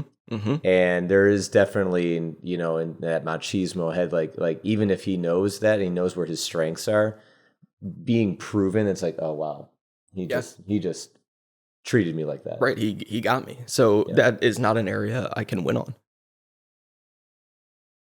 dude, but you got to wonder, like, does this dude, if Plainview just gave him $5,000, which like now it's a lot of money in this time, but it's not a lot of money to Daniel Plainview, would Eli just like leave him alone? Would he go away? You know, you got to wonder, like, just every time if you give him the $5,000, every time he comes and bothers you, be like, leave me alone, preacher man. I already paid you. I don't know. I think to some degree it would. Mm-hmm. But he's not going to do that. He's not going to give him money because he doesn't like him. Yep. And now we're going to get a call back for the first time to Paul. Yeah. With this clear disdain that Eli has for him. The 2 times Paul is brought up to Eli, well, he's bringing him up now, and then Plainview brings him up in the bowling alley, and he does not like it. Don't talk about him. You know, don't. So the dynamic there it's just always been interesting to me. One of the things that, you know, we have to assume about the movie, create our own little world for it. I don't know why I love the way Dano holds his hand like that over his face. You think he's going to hit him or smack him? Boom. Get out of there. I saw Paul Dano do a production of True West. Oh, yeah. Alongside Ethan Hawke in New York. And I don't know why I just thought of this. There was like this moment that Paul Dano did on stage where Ethan Hawke said something or was just behaving a certain way, and Paul Dano's character just hated it. So they were away from each other on stage, but Paul Dano literally like grabbed his frustration with Ethan Hawke in the air, like similar to the ghost that he was kicking out of the room, right? And literally grabbed it and then like threw it outside the room, like I'm taking this energy that I don't want to deal with, and out it goes. And I always, it was a very, very cool thing to physically and capture on stage, but I think it just kind of shows like that, like Paul Dano is just a really, really good actor that can kind of just play and trust that whatever choice he wants to make is going to take him somewhere interesting. Good call. There's a great match cut there of the brother walking from behind, and then we match cut to Daniel. We're walking behind him. I just love that. And then the skepticism here. This whole thing with the brother is so fascinating. It's so interesting. And you have to pay attention, but this is the only time we really learn anything about Daniel Plainview. You know that he's from Wisconsin, still has a sister there, as was Doheny, by the way, from the same town they're going to mention. And I mean, what is his relationship like with his sister? Do they get along? I don't know. He doesn't seem bothered at all that his dad has died. You know, he's like, do you have this letter? But it's like this. Okay, good. Now I have another second chance. I have a partner, and he's my blood, because I know my son isn't my blood. You know, I know that in my heart, and that seems important to him. Now I got one, so now I can get this. I bring this up because I do think when he kills the brother, that's kind of like it's done for him. You know, he has crossed a line, because we haven't seen him kill anyone yet, and he's crossed over to like, I see the worst in people. I want no one to succeed. Like that. It's kind of hammering home that there's just nothing. It's all bullshit, pointless. Like I don't have any real family around me. Just got to go back to the greed. And it's almost as if he's willing to like have this happen. He's he leans into it more than anything else. But then once he's realized what it is, it's a complete, all right, that's the last time. Yeah, there's some skepticism here, and you can almost see when he like gives up the skepticism, it doesn't last long, and then by the time they make it to that ocean, and then he starts, testing him, the Peachtree Dance. Yeah, it's like, okay, I got you. But for the moments when he really thinks he's his brother, there's like a camaraderie that I think he's probably never felt. He's probably never gotten along this well, or attempted to get along this well. Certainly with someone he's related to. I know where. Also great what he refuses, to answer. Yeah. Anything about the mother, because he doesn't, I don't want to talk about those things. Yeah, because she didn't exist.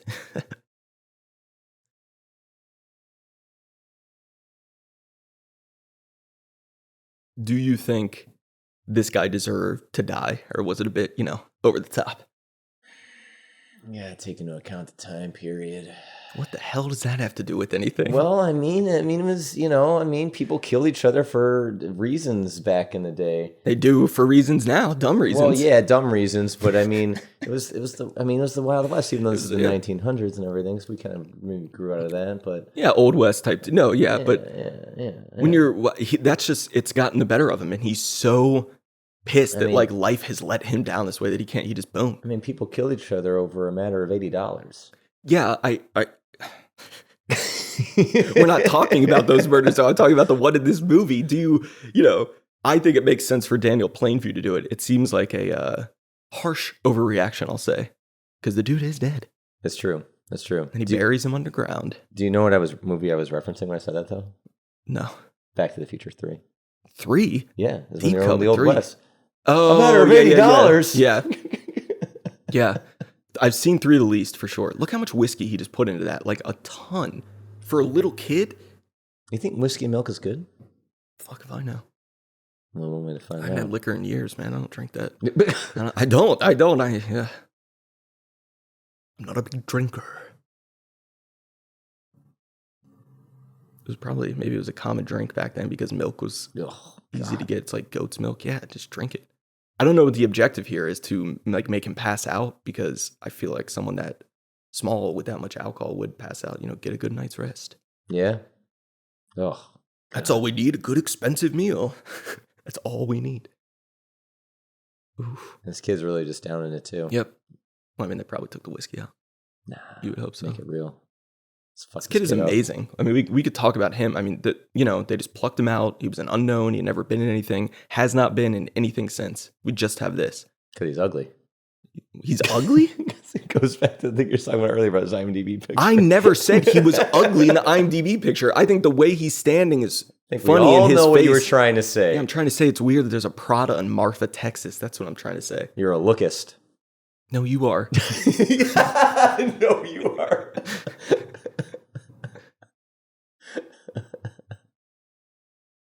Interesting, we don't see him smoke too many times, like earlier in the movie. By the end, he's got the cigarette holder, this makes you my competitor. But at this point, like I know I mentioned, we're starting to get a sense of like the drinking and stuff, but his vices aren't really coming in like, no.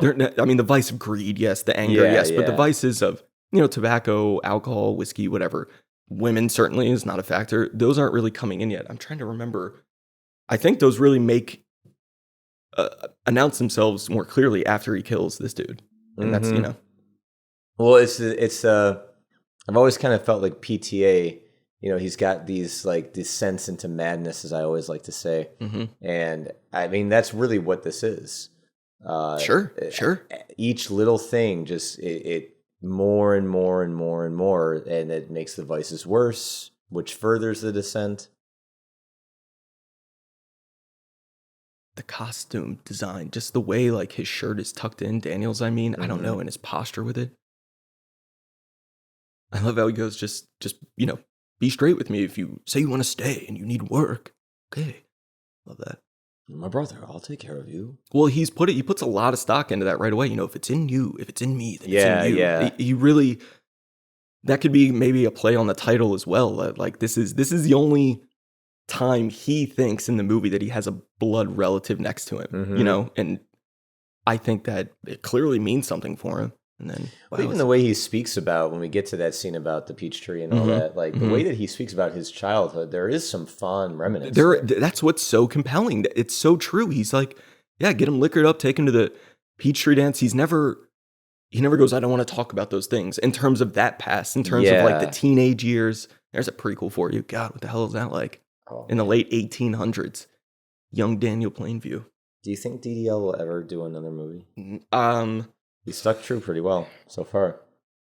Yeah, we talked about this in the DDL pod that I could see him coming back when he's like 80 for like a 10 or 20 minute role in something for a really, really good director. Maybe Scorsese, maybe PTA, someone he's worked with before, and it'll be like a small part because this dude only does leading parts, and that I could see over in 10 years, he's, gonna play fucking FDR or something. I don't know. I could see that, I think. What if what if he was the lead in Quentin Tarantino's last Jesus movie? Christ. You know he wanted the role of Vincent Vega. It's the only role he's publicly and actively gone after. Daniel Day-Lewis wanted the Travolta part.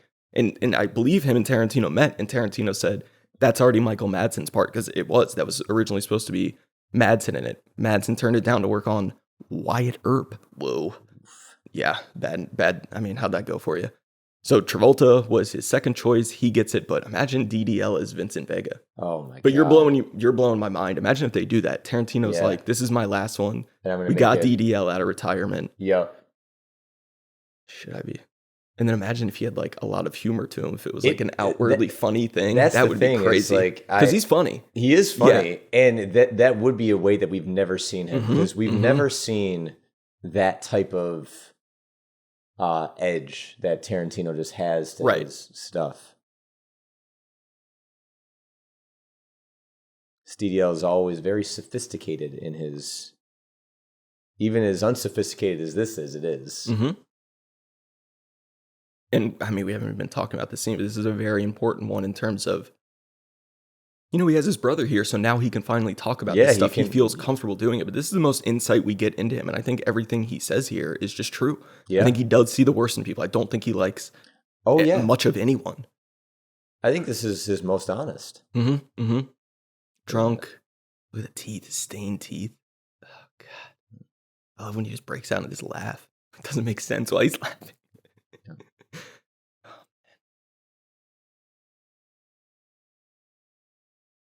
But why? That's what I love. We just don't know where all this anger and rage and ire comes from. But wow, it's there. Yeah, he definitely feels like he has a second breath.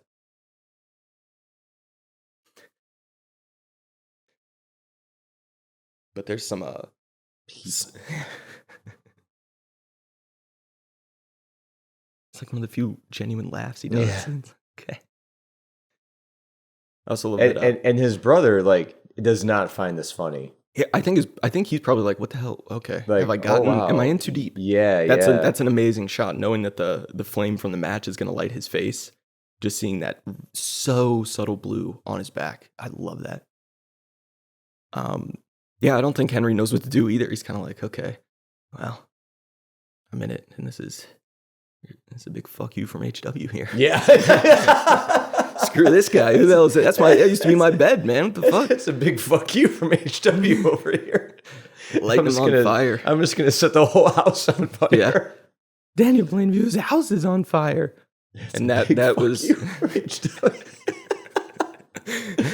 Oh, you think that was oil that he had that little stream of, or like it looked like gas? But I think he obviously is. He's not dumb. That kid knows what he's doing.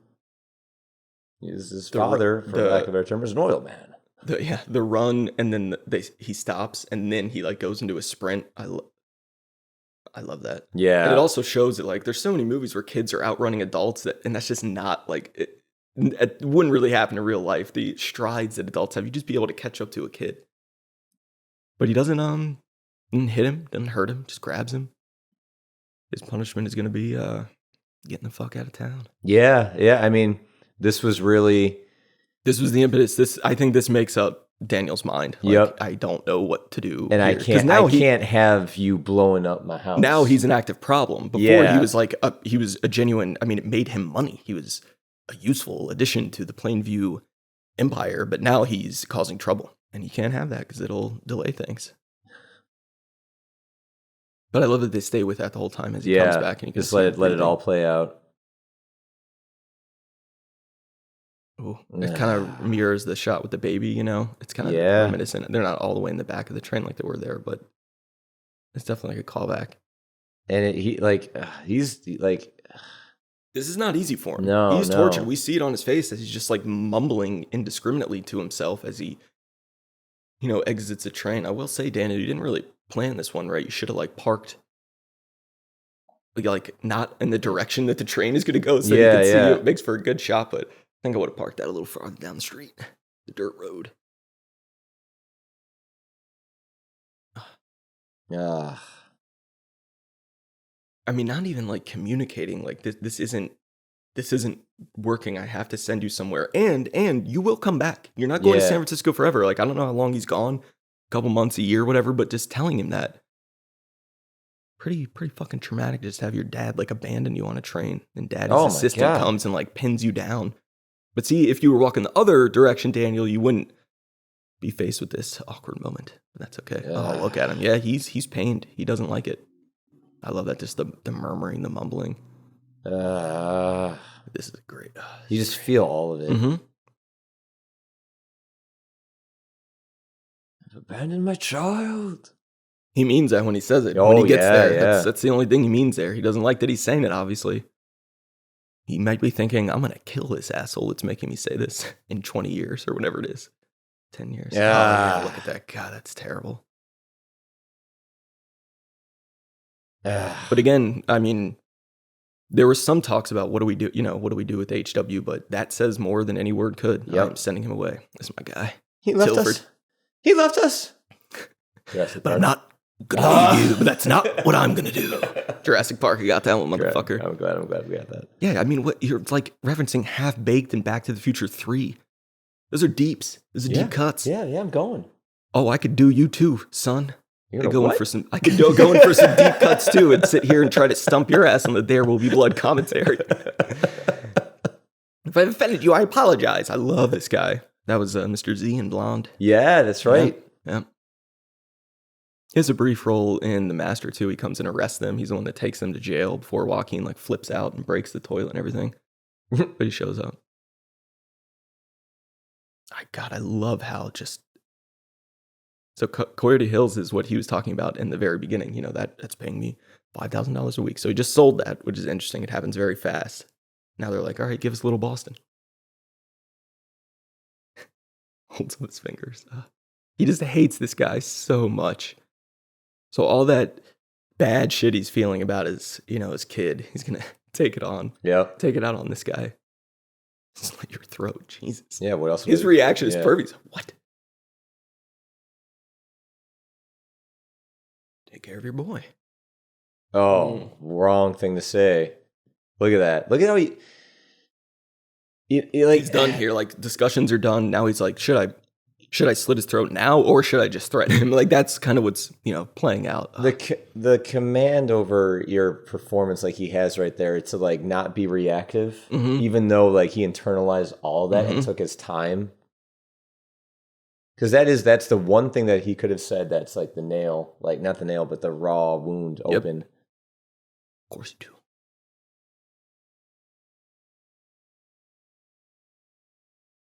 I don't think his nose has ever been put to better use than it is in here. I think, because he's that crooked nose, he must have, broken it once or twice, but the hat with the mustache really brings the nose out. I just like it. It just shows like he's been through a lot, you know what I'm saying? Been in a few scraps. I'm not allowed to talk about a man's nose. Really uses his nose well in this movie. He does. No, I'm not saying he uses it well. I'm saying it's accented well. I don't notice his nose in Phantom Thread because he doesn't have a stash. That's true. Well, he also looks different in every single movie he's ever in. Like, even though he doesn't like wear prosthetic makeup, it's not like that. He just looks different. No, he just looks different in everything. That's the chameleon. That long hair and In the Name of the Father and Last of the Mohicans. And he looks completely different in both of those movies, and he's still clean shaven, just different hairstyle. Yep. I even see him in real life, and I go, "Oh, that's what you really look like." You've seen him in real life? Oh yeah. When? Well, in interviews. But like in person? Yeah, like when he's like accepting his Academy Awards. You're not there at the fucking Oscars. No, but I'm watching him in his real life. I'm like he's not in a character. I knew someone who saw him in New York trying to he was taking a couch out of a truck and gonna bring it up, and my friend asked him if he needed help. He was like, "No, I'm okay." That was a while ago. I was probably just making it up. I'll see what I can do. Notice how Henry didn't say a word there. Yep. Because he has no idea what to do. Yeah.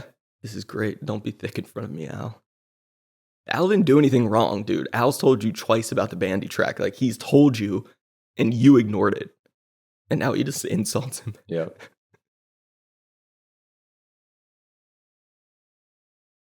And that's the bandy tract.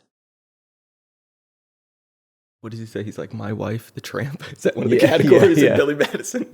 Yeah, my wife, the tramp. Or my wife is a tramp. My wife is a tramp. It's a great line delivery. Be thick in front of me, owl. We never say that anymore. Don't be thick. Don't be thick in front of me. Notice here you get a little line of dialogue with Fletcher. Like, are you really taking Henry to meet Union Oil? I just like that there's someone is showing suspicion of Henry because Daniel Plainview hates most people and is suspicious of all things. But for some reason he's let his guard. Yeah, if it's blood, he can let his guard down. Yikes! Yeah, yeah. That's your first question. Did he get there safely? Was he crying the whole time? Yeah. He's like, what? And look, still double down, same question.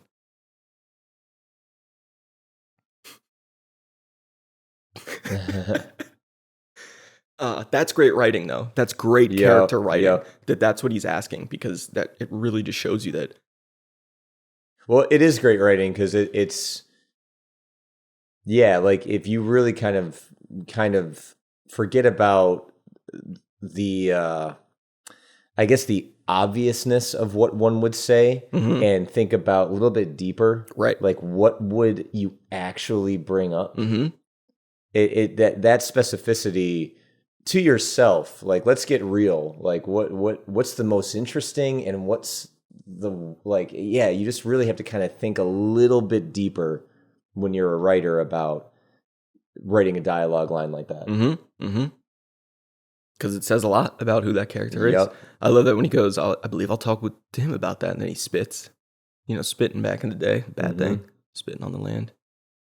This is great too, how he just like surveys the house and is still staring at him. Like, this kid lives here. Plainview doesn't live here, and he's acting like he lives here. Just so setting down, slamming down stakes in his yard and asking if he could do that.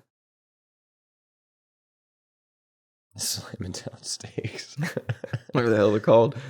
Now we're going to get, this is pure PTA showing us, I like good cinematography and good music. Here you go. Yeah. Some of these shots, this montage is just incredible. I never get bored during it. I've heard people like, maybe it lags a little bit with Henry. I don't agree with that. I don't even fully know what the hell they're doing here, honestly. I guess to like see how far the pipeline would go. I don't know. I know it has to do with the pipeline, but like measuring everything through that, I don't know what like that eyepiece means. Doesn't matter.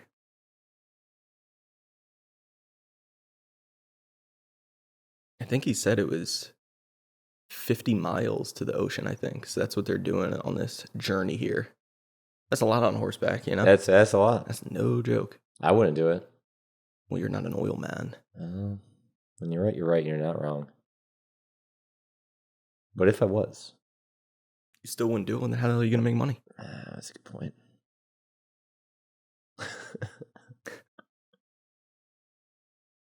Oh yeah, but this bond that they're creating, it really is a fascinating aspect of the movie that he lets his guard down so much for him, and then clearly based on that has this, like I said, could be an overreaction. I suppose it's up to each viewer. Music's just such a highlight here. It's crazy. This is an original piece of music for a movie. Like I don't know. It just sounds so unique.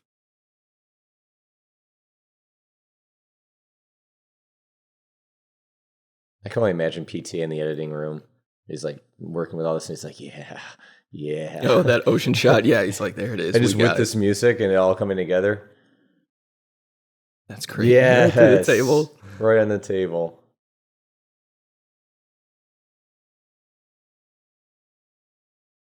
Put that in class. He seems pretty hammered here.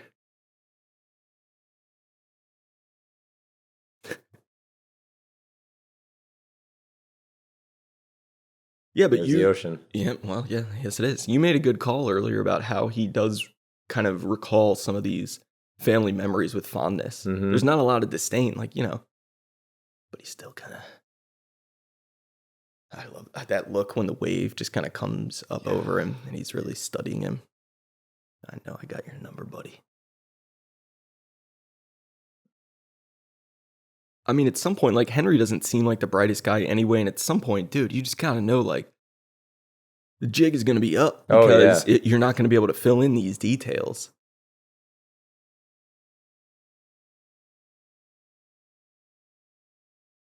So then that's why you get this little test.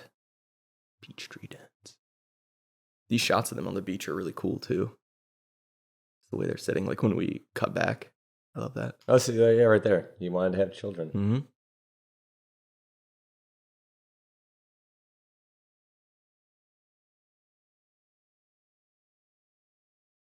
Yeah, that's interesting. That's what he talked about. So maybe he actually couldn't, you know? Maybe it did not work. I don't know.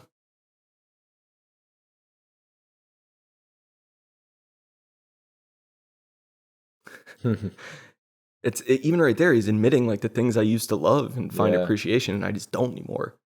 It make me sick. Yeah, that's all Henry wants to do. Yeah.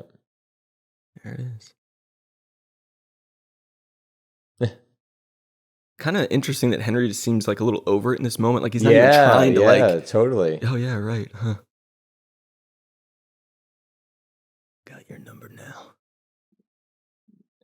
This is great too, because at first, like, it didn't just occur to him. Nope, it is right now. Yep. The greatest special effect is watching an actor change their mind. Always forget who said it, but it was some director. But yeah, there it is. Ooh, suspicion creeps in. And it's not even like he gave himself away, but there was just enough of a non-reaction for that to garner suspicion. And he's already, I love that shot. I think they based that on like a painting, a famous painting.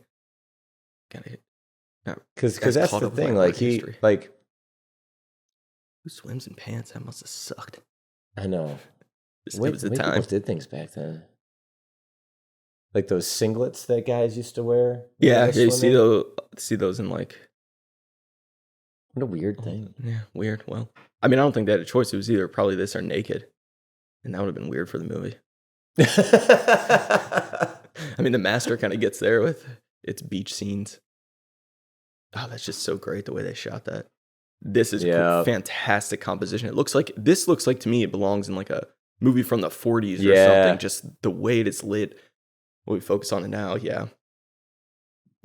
Now the disdain is here. Now it's here. Yeah, go take your money. It's the last time you're ever gonna have fun.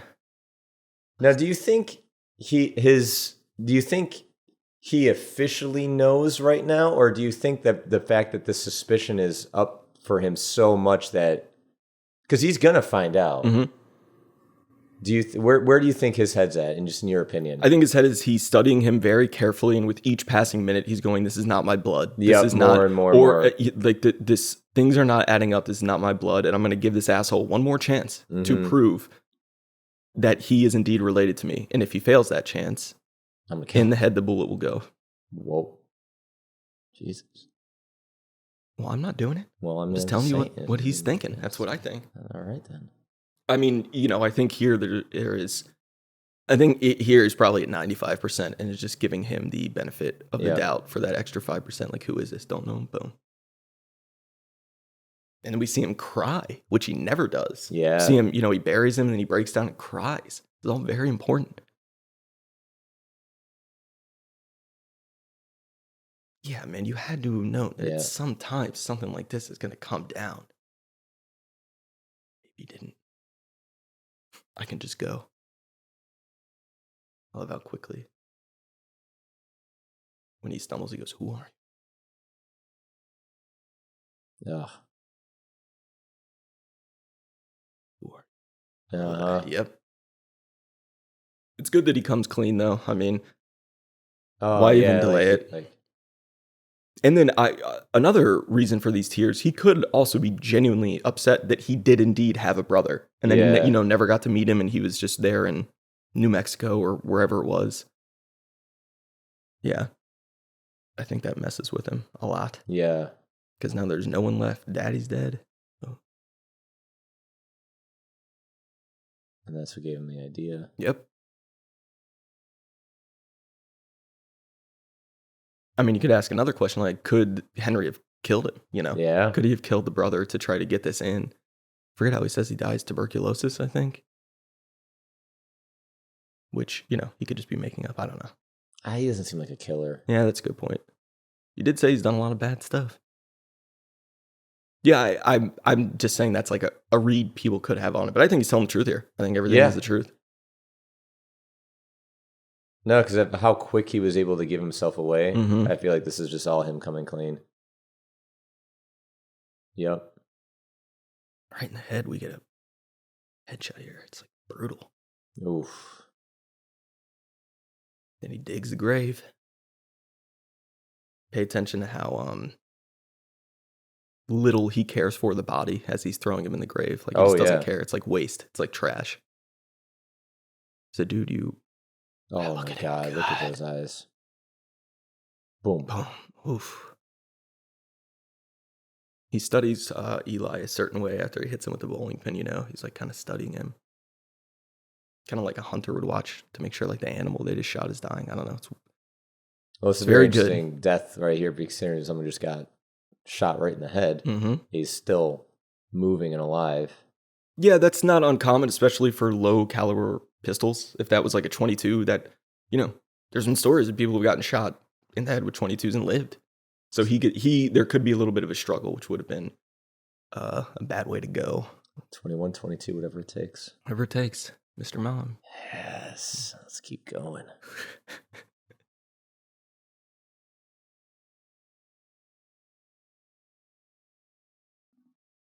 No one can Showing you how to dig it. Next time you need to dig a hole or grave, just watch this. It's a good way to do it. Yeah, use the pickaxe first, chip away, and then I feel bring like out if the you shovel. just want to watch how to do anything the proper way, is just watch it. Is figure out if DDL's ever done it in a movie, and then be like, all right, well, this is the way you do it. Sex. I don't think he's ever done that, so you're gonna have a hard time figuring that one out. Never in any movie. There was one you said when we were doing his pod where it's like one of the rare moments you ever see DDL get down. Yeah, I'm sure it's in something like the unbearable lightness of being. Yeah, that was early in his career. Oh yeah, Is it good? I don't know. What the fuck? But you see what he did there? He just like he didn't even lay him down straight. He cast the foot aside, like he just doesn't care about any of it. Did he do it good? Jesus Christ. It's like a long movie. I've seen it like twice. I don't think that's a part of his career that really ever interested him.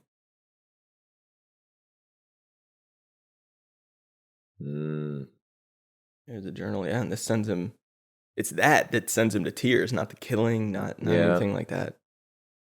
Also interesting, telling that Bandy is very clearly aware that this dude has just killed someone and buried them right there. He kind of gives a nod over to like the grave, and still, you know, all you have to do is accept the blood, and I will give you the pipeline. Yeah, we never see him like this. This is the only time where he's so emotional. No, it sounds like HW. Kind of does. That's a good point. Even though they're not related. Just getting hammered. See, it's always. I mean, I guess I see it, but I always feel like if I'm in like that much of an emotional state, like that far in, drinking is just never going to do it. It's never going to be a good idea for it. Yeah, I mean, but if you're on your way to being a full-blown alcoholic, no, what's that from? That's a movie. He's one step away from being a full-blown alcoholic. Oh my God, that is, what is that? Die Hard with a Vengeance. Damn it. That's good. But yeah, I love the way he plays this when he's woken up, you know, hungover, scared, or a little like off guard. Yep. He goes, he does not look good at all, you know. Yeah. What? Ooh, Look at what are you referring to? Beard, red eyes, one eye open. But he tries to like maintain so some hard. Professionalism. Yeah. Yep. He goes, that's absolutely right.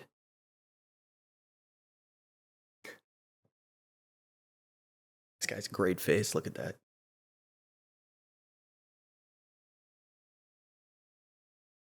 Yep. Yep. That's right. Yes. My son got a better suit. Nope. This was before, my friend. Oh, it's great. Oh man, he just got him dead to rights. But and here we're gonna learn. We've already learned so much about Daniel Plainview, but here it's like, okay, I'll go do this little song and dance. It's gonna take a couple minutes, and then I get my pipeline. So I'll do it. It's, you know, there's just no regard for religion, for anything. I love that he like sees through the hustle. Yep.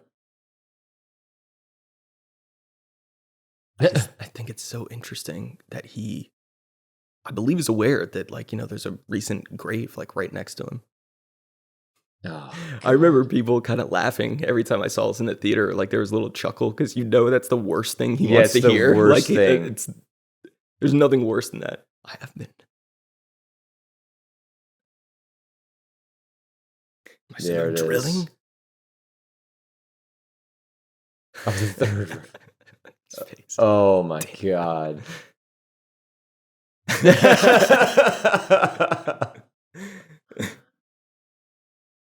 Oh. Yeah. Just keep going. I'm not doing it. Oh, for what you've done. And that's what he's. My son of drilling. He's like, no.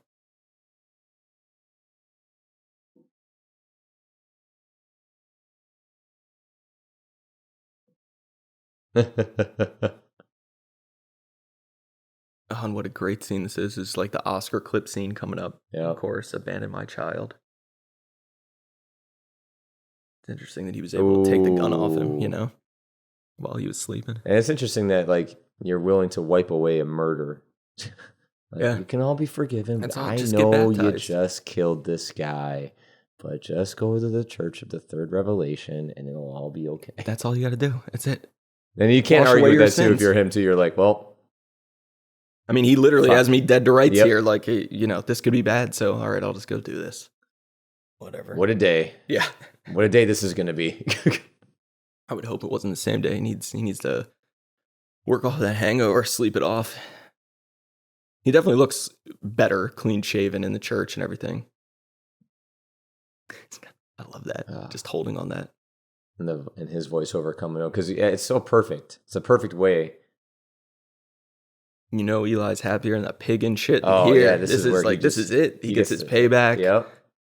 I love how the slaps do absolutely nothing. The Daniel Plainview's like, okay, But yeah, now he's in command. He's in charge. And you can see, like, the renovations have been done in the church. Mm-hmm.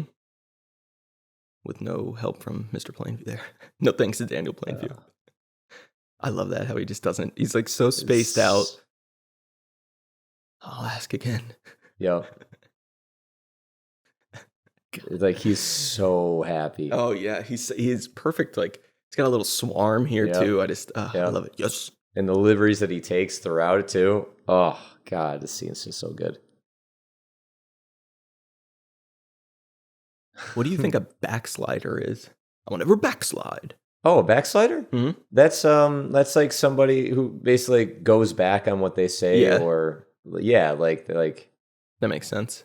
or not even need to go back on what they say, but if they've done something better, or they something good, and then they backslide to reverting to a behavior or something that's not becoming of what they've reached. Mm-hmm. Does that make sense? Yeah. I just love that they emphasize that. It's also one of my favorite names for a wrestling move. Oh, cool. It's a backslide. It's All right. a pin. All right. Learn more every day. Yeah. Bet DDL doesn't know that move. The look he gives. Honestly, the look he gives Eli when he has to say, I've abandoned my child. Yep. It's to me, it's like, I'm going to fucking kill you someday. Yep. Man. Yeah, Like, that's exactly it. I'm not going to make it my sole mission in life, but if it just falls into my lap, then I'm going to do it. And he uses this tactic against Eli in the bowling alley. Like, admit that you are a false prophet. They can't hear you in the back.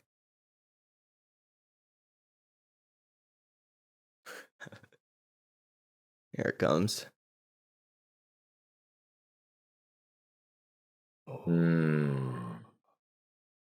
Say it.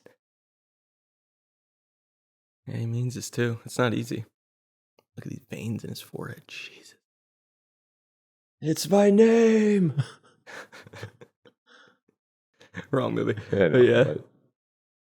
That's from Molly's Game, right? No. It's from The Crucible. I'm kidding. God. Give me the blood, Lord. Let's get this over with. I love it. There you go. He's like amused. Yeah, It's like so now he's great. just completely. Yeah. The way he like shakes off the water. Yeah. All right, here's a good question. You know, coming up when all this is done, he's going to shake his hand and say something to him, and Eli gives a little smile. What in the world do you think is communicated there? I have to watch it. Yeah, because he does a little smile that almost to me seems like he's trying to be polite for the other attendees, but then he kind of goes back to like, oh, that was. But I love that we don't know. I love that they don't show us. There's a button. Yep, that's you got it, buddy. That's all he wanted. Trouble with the knee, of course. Yeah. Watch here. I've always wondered because there's a little smile, but then he reverts very quickly and like head down. I don't know. And he's still look at him. He doesn't want any attention. Like that's so rare for Eli. I think it was actually probably something that Eli would have wanted to hear. I don't know what it could be. Like maybe like thank you for all that you've done, or like maybe it could be that, and that's why they don't let us hear it because he never gives him praise or because he's going along with everything here. Mm-hmm.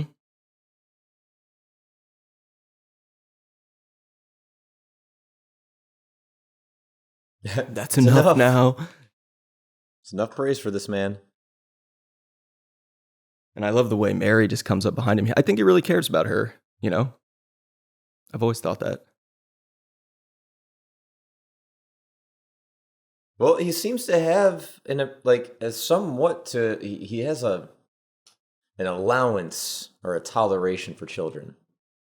Yeah, it's an interesting point because he does. And it's like, I don't know, maybe there's something about their innocence that he likes. Yeah, this was a scene I referenced a while ago that sound-wise was so important to me because we're so far away from HW and Daniel when HW comes back. It's like, how do they do that? How do they get that sound? That does me good. It's a big fuck you from HW. No. That's still going to make me laugh. I'm always going to think of that now. He knew Henry wasn't his uncle. This is for a lot of things. Yeah. But all one shot here. And that his knees like kind of getting worse as the movie goes on, which it could not have been easy because they film movies out of order. So he would have to track all that as he's going. He's a master tracker. Yes, he is. That does me good. Oh, I love this. Also want to give huge shout out to HW's fighting skills, which we're going to be privy to, because he connects with a strong right hook, and then immediately goes for 2 body shots, like on a grown man. It's awesome. Like 2 body shot uppercuts. Kid's got talent. He's got a future. I love how far away That's what I mean. I love that. And I remember thinking, like, how did they get that sound? And then doing all this research of different microphones you can use. I mean, of course, you could ADR this and do it later, but I wonder if DDL is big into the ADR. Something would tell me not. That's when you record lines of dialogue because something happened on the day, so you come later after the edit's done. Are you telling me that, or are you telling the people? I'm telling the people that. I know you know that. We've done it on movies. All right.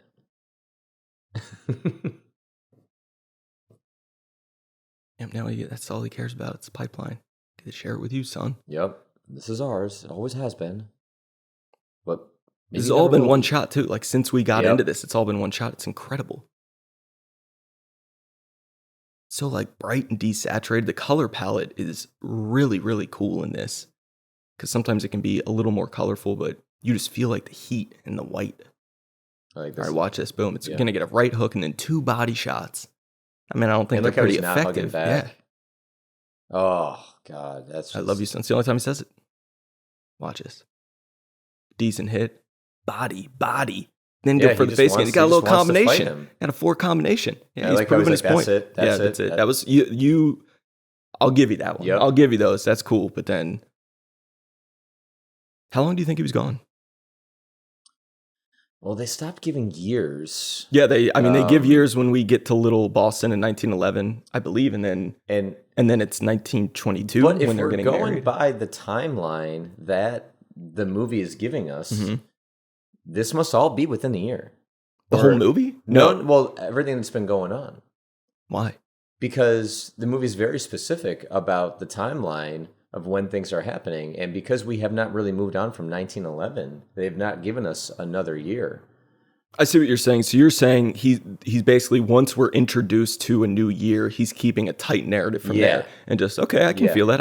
I oddly enough, because I always think about these things, I've never thought much about that in relation to this movie. But that's, I could see that. And I definitely some time is passing though, because it would take time to dig, drill, and then there's 3 barracks. But like this restaurant probably wasn't even here before Daniel Plainview came to town. They probably didn't even have this, like a bar. Do we ever get any other timestamps for years as the movie? I think we do. Yeah, one more when HW is getting married to Mary, and yeah. I believe it's 1922. So, and that's the last one. Okay, so that if even by that measure, that's within 10 years. So either this is all happening in the same year, or this is all happening in the span of 10 years. I think it's fair to look at it as both. If we are doing it as 10 years covering, HW would age a lot. I think he was probably in San Francisco a couple months, maybe a year or something like that. A summer. Which would not have been difficult to... Oh, God. It's so rude to do. Look at him. Look at the way that Tilford's playing it. He's like enjoying it. Mm-hmm. And again, like watching the decision be made right here. Mm-hmm. Like he's sitting with his anger. I love this. And we ordered our drinks before those, gentlemen. I believe we ordered drinks before these people.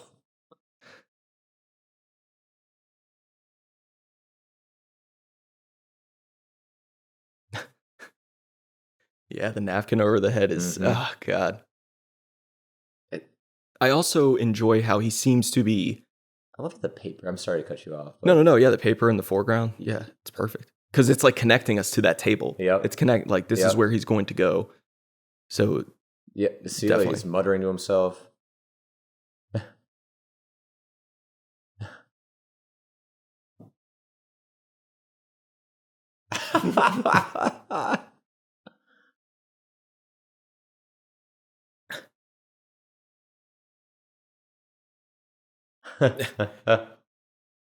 I love how when this scene started, he didn't really seem like properly drunk, but then by the time he's addressing Tilford, he does seem really drunk. I just like that whether he's kind of playing up his drunkenness and he's not really, or I don't know, maybe had a few before he came in. Now it's just hitting him. Look at that. And the shot that you just took. Yep. I love that on the chair hit. God. You definitely know Tilford's afraid of this dude. I wonder how other people view Daniel Plainview. We never really hear anyone talking about him except when Eli's saying, you let this man here, when he's saying it to Abel. Do people like him? They're like, is he a good boss? Oh, I can't imagine. Can he, right? Yeah, like, I don't know. Must be hard. I mean, he sees the worst in people, so it'd be pretty tough to make friends. Excuse me, gentlemen. Excuse him, gentlemen. Poor HW, he's probably so damn confused. There's a great outtake. It's very, very fast. I believe it's even on the Blu-ray. Oh yeah, DVD of him kind of breaking in this scene when they're sitting at the table and he starts to laugh. DDL, I mean. But it's very, very quick. Very rare, yeah. Yes, you do.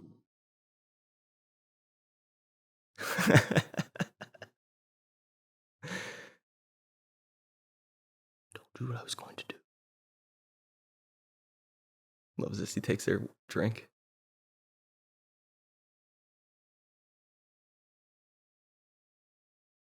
Is this DDL's best performance? I know we talked about this before, but it is my favorite. Yeah, same here. Yeah, I mean,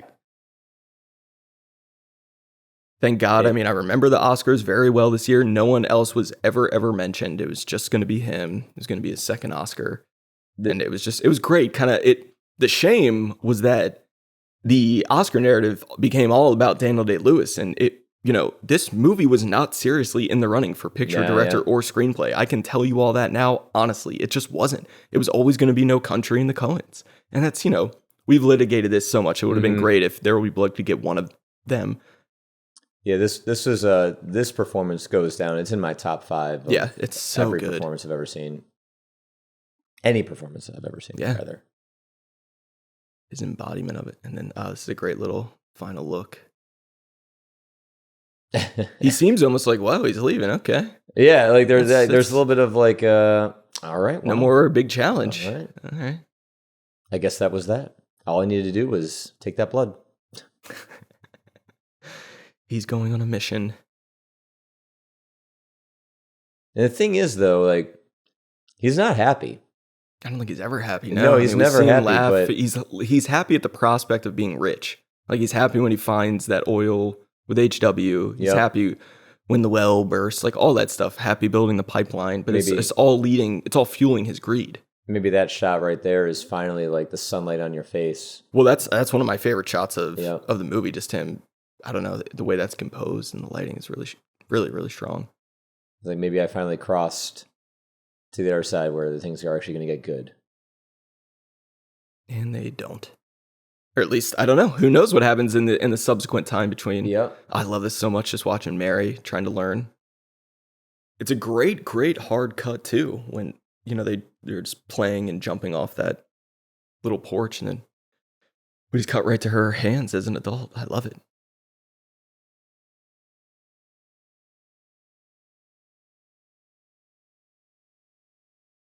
She looks familiar. Did she grow up to be anybody?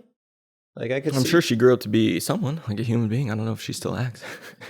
Jesus. Well, you know so No, much I don't about know. I don't HW. know. Yeah, well, You turned out ugly, and now And no now one you're saying the said same that. thing about her. How dare you? you How are dare you. saying Mean person. disaster. Boop. I love that. It's a great cut.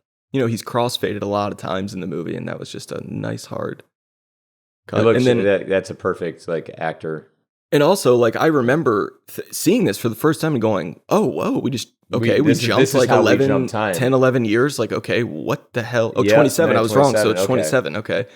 Like, what the hell are we about to get into? And I remember being like on the edge of my seat. Like, so this is apparently the Doheny house Oh, where they film all okay. this, the bowling stuff. Like that. I don't know if that is actually it on the outside, but in the inside, it is, which is, wild. There This it is a great, is. that he holds this shot for so long So as a nice bit Kubrick. of foreshadowing. So Kubrick. All of this. Here he is. Just God, I love this. complete lunacy. Yeah, lunacy, just wasted, like shooting what looks like expensive things. Yep. Yeah. I love that, Fletcher's gone. Lord knows why he left. What led to that. Yep. And we don't need to know, but I think we can gather. That's what I mean. Yeah. Yep. And it was also a great time cut right there too, by it not being through Daniel Plainview's Yeah. point of view. Yeah. Very true. It's so much cooler to introduce him, give it a few seconds and introduce him this way. Ambulance going by. What if it just stayed there for the rest of the movie? Oh my God. Just crowds the Ladies and gentlemen, mics. we apologize. Dalmatian. Don't hit any of that glass, buddy.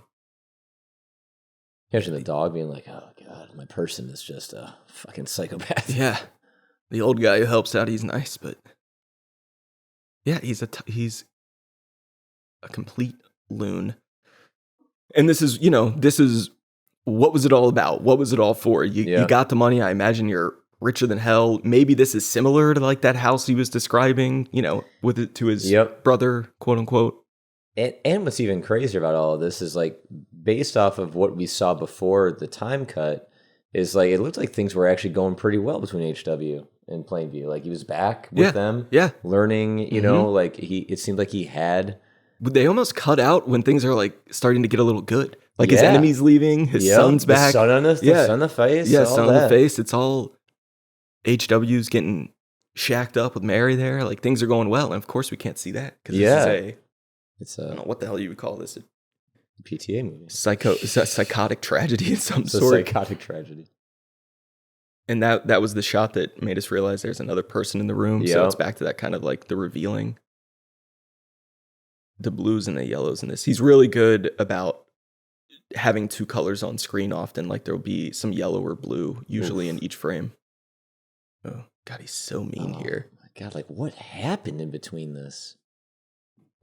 Yeah, because it's got to be more than this makes you my competitor. Yeah. Like it's not, there's just a growing disdain, but he's like, yeah, tell me where you've been. You see, God, look at that. Yeah, Disdain. like It's like this. you Just are a waste. that That's how he's looking eyebrow at that guy. raise. Yeah, it's perfect. Cigarette holder. He looks like hell.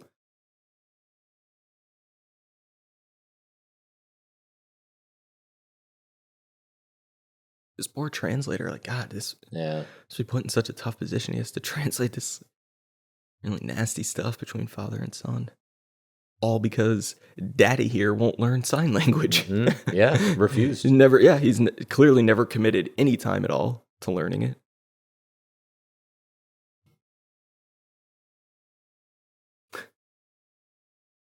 Oh, boy. This is it. This is the breaking point. Everything comes crashing down, and he's done with the lie. He's got enough money.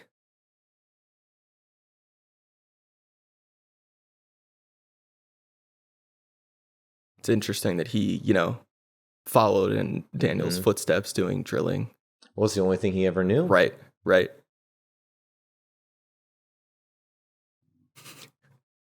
Yeah. Just the growl.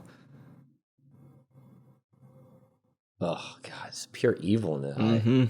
That's all you can see is the one eye.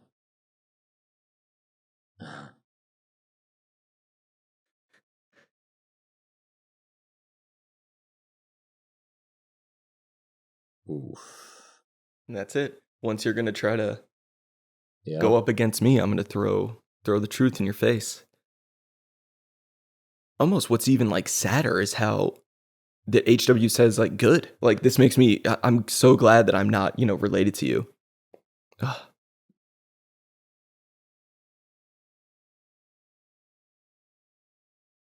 It's so good. Yeah. Woof. Yeah, he's really turned a corner here into like just full on mania. He's nuts. That's a great shot. The light is always so sad to me. That wasn't so hard. Dick. There it is. Got to.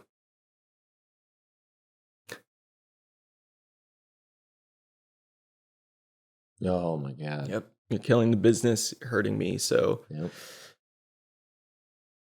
Oof.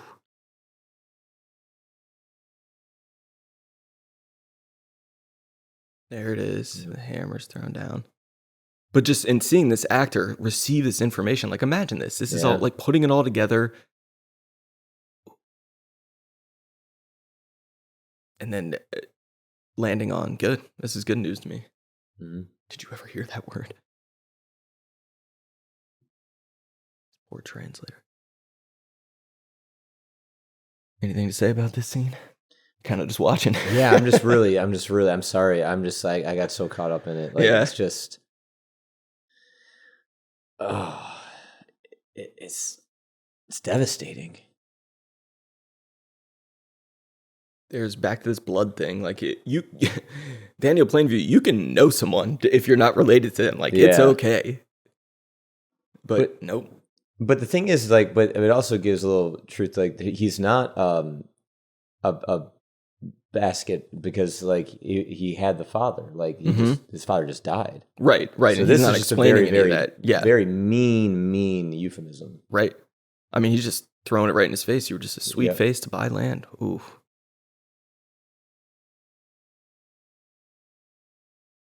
Brutal. Oh. I didn't expect this. Like the first time I saw it, I didn't know this would be resolved in this way. No. And and then I just remember watching this and going, is this how it ends? Like you're a bastard in a basket. No, you can't see the bowling alley scene coming. And the awesome power of it. Genuinely one of the best things PTA's ever put on film. And really cool to kind of go back to that one medium shot of HW because like we got so close. Like we started off that way and then we pull in closer and closer, but now we're kind of exiting the scene. So we're removing how close we are by pulling farther away. Right. Yeah. Detaching ourselves a little bit because they are clearly feeling a separation between them. Yeah. It's all like this stuff it's very, very thought out. Like the cameras lights just don't go up. Yeah. Yeah. You don't just cut from that close up right. to a medium without you trying to express something. Yeah. Hey, at least you can't hear him yelling this. It's got to be some consolation. I don't know. Yeah, a lot, so much. The only time since he's been deaf that he was glad he couldn't hear something. First time in my life, I'm glad I'm deaf. Yeah. I can't hear the blues. Do you know what that's from? No. Oh man, I got you again. Van Wilder. I don't watch these fucking movies. I've seen that movie like once. Van Wilder's amazing. Your references are lame. We're going deep today. Oh, this is such a great little... the movie never does this before or again. Just this little flash of kind of happiness, but not necessarily like overt happiness. You know, he just fakes punching him in the gut and then hits his head. But this is clearly when HW could still hear and everything was okay. Yeah, I mean, it looks like they're building that first well. Yeah, this is early on. Where did it all go? Talk about DDL's posture. Just look at him going down these stairs in this next shot. Like the dude is... Look at him. I mean, he's like hardly able to stand. Like, And then what's great is that Paul Dano comes back as like he's a completely different person. Yeah. He's drinking now. It's always been curious to me how there's some emphasis put on he is very good looking when they're talking about, the guy he knows. I'm like, that's could be telling. And he's clearly made some bad decisions because he's lost all of his money. He's dressed very sharply, but it feels like showman-y, like insincere, the big cross. I don't know. Yeah. Well, he's trying to say something with the way that he looks. Mm-hmm. Look at that, his feet right by his head. Yeah. The hair's all, nice and proper. It was in it. It definitely defied like all my expectations about where this was going to go. And then I know I've talked about this before, but seeing this movie for the first time in the theater will always be one of my most memorable movie watching experiences because I could feel my pulse. It was like slow and it was like going with the tension of the movie. It was beating. And then by the end, I was like, just felt like I'd been in a damn fight. It was so intense. This is a long scene that goes by fast though. Like there's still a decent chunk of the movie left and we're just in here. We are not going to leave here for the rest of the movie. It's amazing. And to pull that off, it's very, very difficult. New setting, like we just had this huge time jump. I'll make us a drink. I like that he makes 3 drinks. Like, why do you make 3? Oh, because Daniel's going to need 2. Yeah, and he rejects them, which is great because he's about to take a nip off his flask here. After, of course, he just hits himself in the back of the head twice. Must be hungover as shit. Look at the dance, just like trying to get himself. Yeah, he's like an animal. Like he's eating steak that's been on a plate on the ground. Like, well, I mean, this is like, you're talking about like full blown alcoholic right here. Yes. I mean, yes. In order to just even function for whatever needs to happen now, he needs alcohol. Yeah, he needs a little toot for sure. Oh my god. Trying to like correct himself. I love that the limp's so bad now.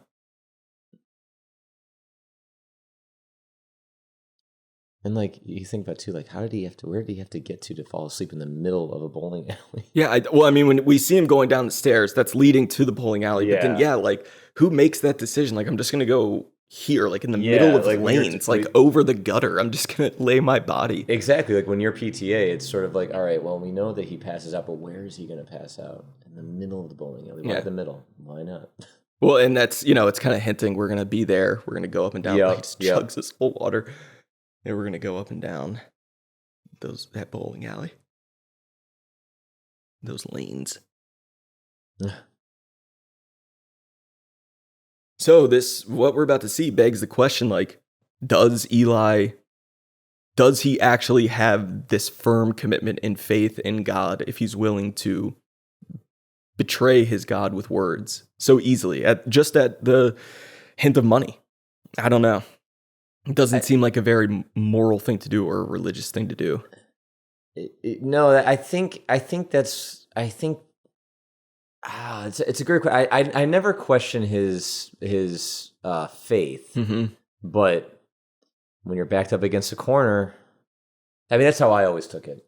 Like No, I think that's fair. he's willing to do what Daniel Plainview had to do when he came to the church. Mm-hmm. He needed to do this for a pipeline, Right. so he's going to do that. And I feel like this is Eli's turn.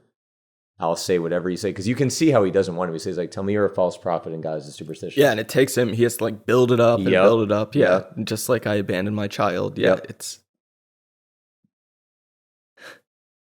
He's very good looking. I don't know. I always found that curious. A little extra emphasis on that. Yeah, like, what does that mean? And he even admits up here that God, he's tested me in all these ways, and I don't know like what to do.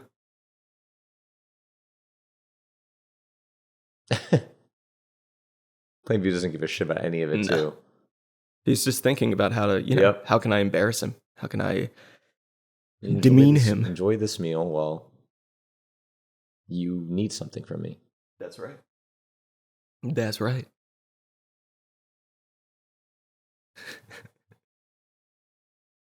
This has been like however many years later, maybe 15. And I mean, you think that, I don't know. It's so funny to me that he's putting all of his stock for this grand plan to get money on like an issue that was resolved 15 years ago. You know, he's like, those areas have been drilled. Like, I did all that.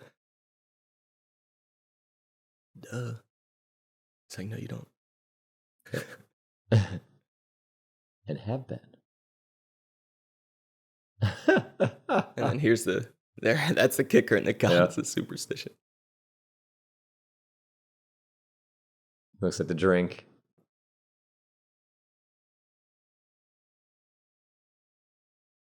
I wonder if Eli and Mary ever talk, or if Eli's pissed that like you married, you know, HW. Yeah, HW seems like a good guy though. Oh yeah, he's the best.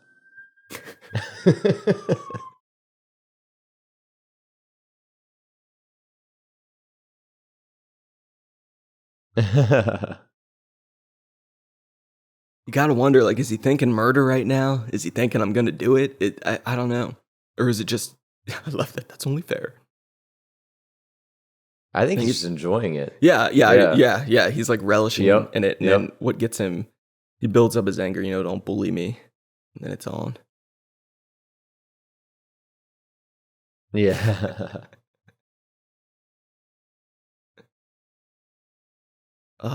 Yeah. There's so many great lines of dialogue here. I mean, obviously, I drink your milkshake is so, it's iconic, but you're the afterbirth. Like, that's, it's so mean. Can't hear in the back.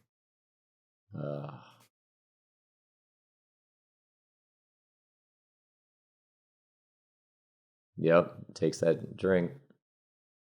Oh, he needs it. He goes, God failed to alert me of the panic in our economy. It's so funny when he says that. Like, okay, man.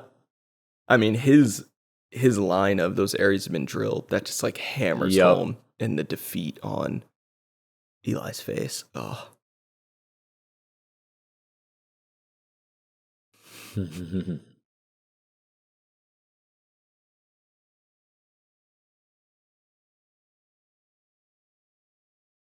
Paul Dano's talked a little bit about filming this, and it was a little tense in the room, you know? Yeah. Bowling balls, bowling pins flying around. It must have been so, to like capture this. Yeah. And like that cut right to it, that close up. Yep, that's the first time we went in for the close. Yep. He goes, no, you don't understand. Do you understand? Drainage, Eli. Yeah, and I mean, he keeps on going. Again, we talked about this so long ago now at this point, but now he's going to bring up Paul. And like, I gave him, I think he says $5,000, which he did not. And I love that. And then how angry that upsets Eli.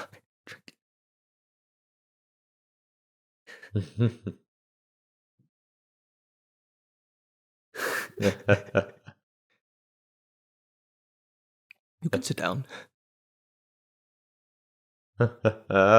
Just get God, out. it's just so fucking good. Eli should just be running. Daniel Plainview can't run. He can't catch Oh, it. yeah. You gotta play to your strengths here, Eli. I would just run.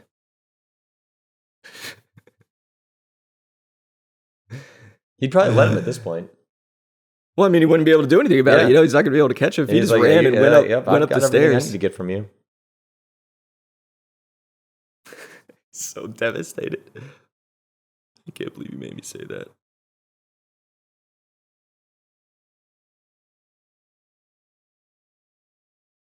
I know. See that? Yeah. Interesting. I wonder what's there. I don't know. Yeah. If you mix that with he is very good looking. I Yeah. don't know. I think there's something there. It very well could be. It'd actually be that would be my question if I ever met Paul Dano. Be like, so whenever we bled, when you talked about this, what was your preparation for that? Yeah. What was your sin?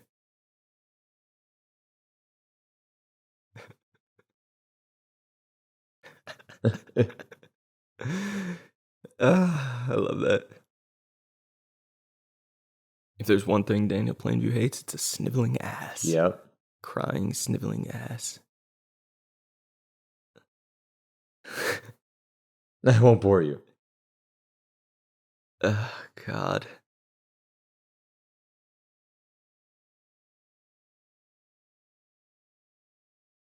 Daniel's really going for it here, though. Like, he's so good in this. Yeah, he is. Like, you really believe this character. And, like, I just know exactly who the guy is. Mm-hmm. Yeah, here he goes. Now he's pissed. You're just a fool. Yeah, now he's trying to rile him up. Yep. I broke you and I beat you. This is so good. Yeah, see, he's just messing with him. Yep. 10,000, not 5. $10,000. My mistake. 10. I wonder if this is true, though. I don't know. I don't. It sounds so like his stock line, you know. Yeah. 2 barrels.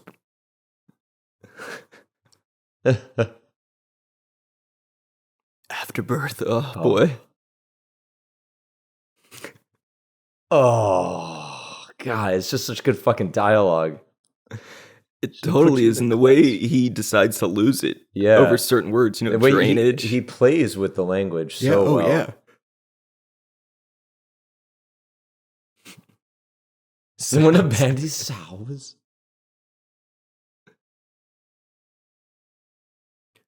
Yes.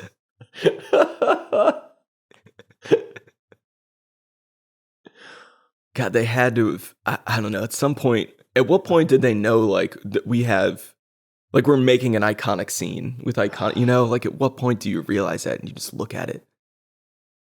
This is the thing people reference most about this movie when it came out. Everyone talked about this. Yeah. And it's a stupid thing to say, It's too. so stupid. It's so dumb, stupid. but it's That's the what makes thing. it so funny. Yep. I drink it up. Here we go. Just totally an unhinged character by an actor totally in control. Oh, that even his scream. I love this little dance. Look at that.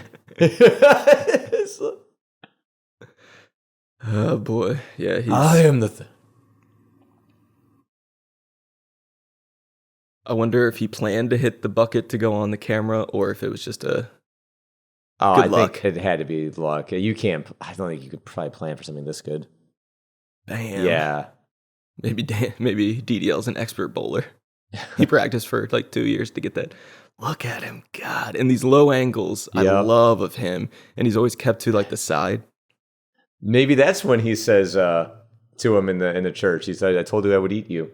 Like, yeah. Like, I will eat you. I told you I would eat you. That first pin he just like threw against the wall, but you better run. That's it. Ugh. That's it. Oh. Look at that camera slowly, still moving, pushing in. I'm so glad they didn't show this. Like, you see the aftermath of it, but I'm so glad they didn't show it actually going in. Oh yeah, God. it's just I You don't think need it. You don't need it. Oh. Wait, his footsteps in the blood, like he just has no regard for it. And there it is, the blood that we were promised. And I genuinely have like no idea what happens after this. Like, does he have enough money just to get rid of this body? And no one asks questions, and it's done, and then he just lives the rest of his days. I genuinely I cannot imagine him getting in trouble for this. I've never had that in my head. Yeah, I've never even thought about it. Yeah, exactly. That's what I mean. This guy's great too, Mr. Daniel. Mr. Daniel, His slippers, like robe. Shit that I've seen. Yeah, he's not even like surprised. Yeah, exactly. He's just confused. Like, is this kind of night is this going to be for me? Yeah. And then here we go. Final line delivery. It's a perfect It's end line absolutely to a movie. perfect. Then we bring up the music. And I feel like that's PTA. Yep, that's PTA. When I heard that music start up, I'm getting chills now. Yep. But in the theater, I was like, oh my God, I just watched a masterpiece. That is insane. And that was There Will Be Blood. And it's not even, that's on the nose, but it's not even as on, like, it's a much better line when you're trying to communicate the same thing that I feel like Quentin did with Inglourious Bastards. Yeah, like, this might be my masterpiece. Yeah. I mean, I'm finished can mean so many different things. Yep. Like, it just, that's what's so great. It's Upton perfect. Sinclair. Yeah, it's based very, very loosely on oil. There's a bit of that opening speech, like, ladies and gentlemen, I traveled over half our state, but I don't know. I've never read all of Oil, but I read like the first 2 chapters because that's what I heard. It was mostly based on. I love this, and we just get to play it out with everyone. Do you know PTA ends every movie? I think the last thing you frame of all of his movies are a dedication. Do you know? Oh, no, I don't think I knew that. Yeah, so Licorice Pizza was dedicated to Robert Downey Sr. I did see that. I remember seeing that. Yeah, a true prince or a prince or something like that. Phantom Thread, I'm not sure, but this is dedicated to Phantom Thread. Might be whenever Jonathan Demme died, who was incredibly important to him. The next film after that was dedicated to him, and Robert Altman was always one of PTA's favorite directors, and he died, I believe it was 2006, or it could have even been in 2007. So the very last thing we see in these credits is for Robert Altman. Wow. And he holds it for like a long time. It's like 10, 20 seconds almost, but these credits take forever. So I don't know if we'll make it the whole way. That was great, though. That was a lot of fun, wasn't it? That's awesome. It's just fun to watch the movies this way. I mean, this is like, we picked this one because, I don't know, it just kind of spoke to us. And I'm like, why not? We've talked about There Will Be Blood a lot on the podcast, but I don't know, it still felt appropriate. Well, it deserved a full, I think it's a good enough movie to where we're very picky about our commentaries, right? But I think this is one where it's like, no, let's just go into it. Let's just do a whole thing on this. It is really crazy how fast it goes when we're doing this, though. It's wild. Cruises by. God, I love that movie. How many times do you think you've seen it? I've seen it quite a bit. Yeah. I would say I've seen this movie in the double digits. Nice. Or if not, like this was number 9. Yeah, I'm definitely in the double digits with it, but I'm like a lunatic and I'll just rewatch stuff I love. I did one of those posts like 70 things I love about There Will Be Blood that no one talks about. So when I, on my blog, so when I do one of those, I have to you really have to sit there and pay attention. And I that's why I can't do them anymore, because my blog, the way it handles pictures is just like terrible, and they were all picture based. So would you say that is there a movie that you've seen in the triple digits? Jesus Christ. If I'm being 100% honest, like, I don't know about start to finish necessarily, but Scream, Pulp Fiction, and Shame. Pulp Fiction would be in the triple digits. There's no question. If I do the math, I've watched that movie at least 3 times a year since, I don't know, 95, 2 or 3 times a year. And that's not enough to get into triple digits, at least not yet. Let's carry the 3 and. But then just checking out a scene here or there, a large chunk of it, I would rewatch Shame a lot when I was editing my movies, and I may not watch every, all hour and 41 minutes, but yeah, Scream, just as a kid, I would just put it on repeat, all the time. Yeah. All the time. Damn near broke the VHS. When I had the VHS, I would just watch it all the time. I love that movie. VHS, for anyone who doesn't know, was a machine that played tapes. Well, no, that was the VCR. VHS Oh, was son the of a was the bitch. It was the vessel. cassette. Yeah, It was the vessel. that was what the movie was on. God, those fucking things. We all thought they'd be around forever. Everyone just had VHSs, had a shitload. How pissed you'd be when you'd get a Blockbuster tape and it wasn't rewound. Oh, I would be pissed when they just wouldn't work. Sometimes you come home and they just like wouldn't work, and you know, I live so far. I couldn't because I live so far. So like it was just one trip. But no, I mean Blockbuster, man, I'd go in there, I'd rent 3 or 4 on a Friday, and that was my weekend. Like I was totally fine with that. Did that all growing up. Yep, that was me too. But I didn't like when you're young, you don't like have a lot of your own money to buy movies. But like a lot of the early, I definitely bought Pulp and Scream like as soon as I could, just right away, and watched them all the time. And those are movies that I've had on like every possible version: VHS, DVD, Blu-ray. They're re-releasing Pulp in a 4K, so I don't have to get that. Jesus. For whatever reason, I remember early on in my DVD collection, I remember The Patriot was one of the very first movies I ever owned on DVD. The first movie I ever owned on DVD was Arlington Road with Tim Robbins and Jeff Bridges. It's a good one. It's a creepy. But yeah, I don't know. That was just the first one. My second was Apocalypse Now. Yeah. Oh wow. Yeah, seriously. Like okay, no, that wasn't even out yet when I bought the DVD. Yeah. Arlington Road. I remember watching that movie, and I remember just thinking, Jeff Bridges. I was like, wow, this is really what paranoia is like. Yeah. It's a good paranoid thriller. Like no one talks about it. Good DC movie. DC? Well, Arlington it's a suburb of DC. Oh. Yeah. And they're all about like terrorist. I think they blow up the FBI building. Yeah, they do. That's the FBI building. That crime. That's in the FBI building, downtown DC. Can't do that anymore.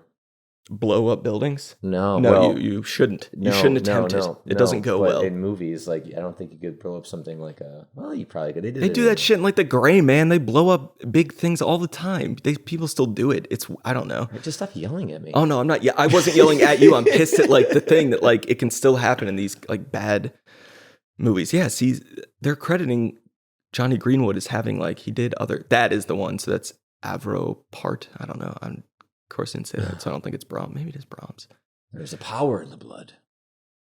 Yeah, he's going to dedicate it. The first dedication is to his family, his wife, and his children, and then to Robert De Niro, to Robert Altman. And it's cool because the music, like you'll see, it really cues up. Well, I better. It's a little extra love to his mentor. All right, well then I guess we should finish. What's your favorite Robert Altman movie? Man. I always like McCabe and Mrs. Miller, The Long Goodbye. 3 Women is really good. Probably The Player, honestly. Oh, wow. I love The Player. I love that movie. Nashville's not even going to come in there, huh?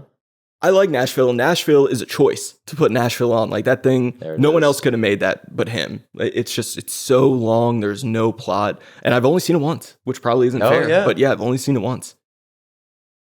I think The Player is just hysterical. There it is.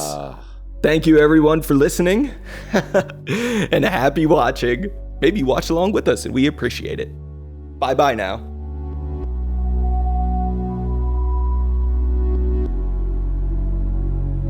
Hey, everyone. Thanks again for listening. You can watch my films and read my movie blog at alexwithrow.com. nicholasdostal.com is where you can find all of Nick's film work. Send us mailbag questions at whatareyouvatchingpodcast@gmail.com or find us on Twitter at WAYW_podcast. Next time, we're going to the theater for Magic Mike's Last Dance. You better believe it. Watch the first 2 on HBO, go see Last Dance in the theater, then listen to our episode. Stay tuned.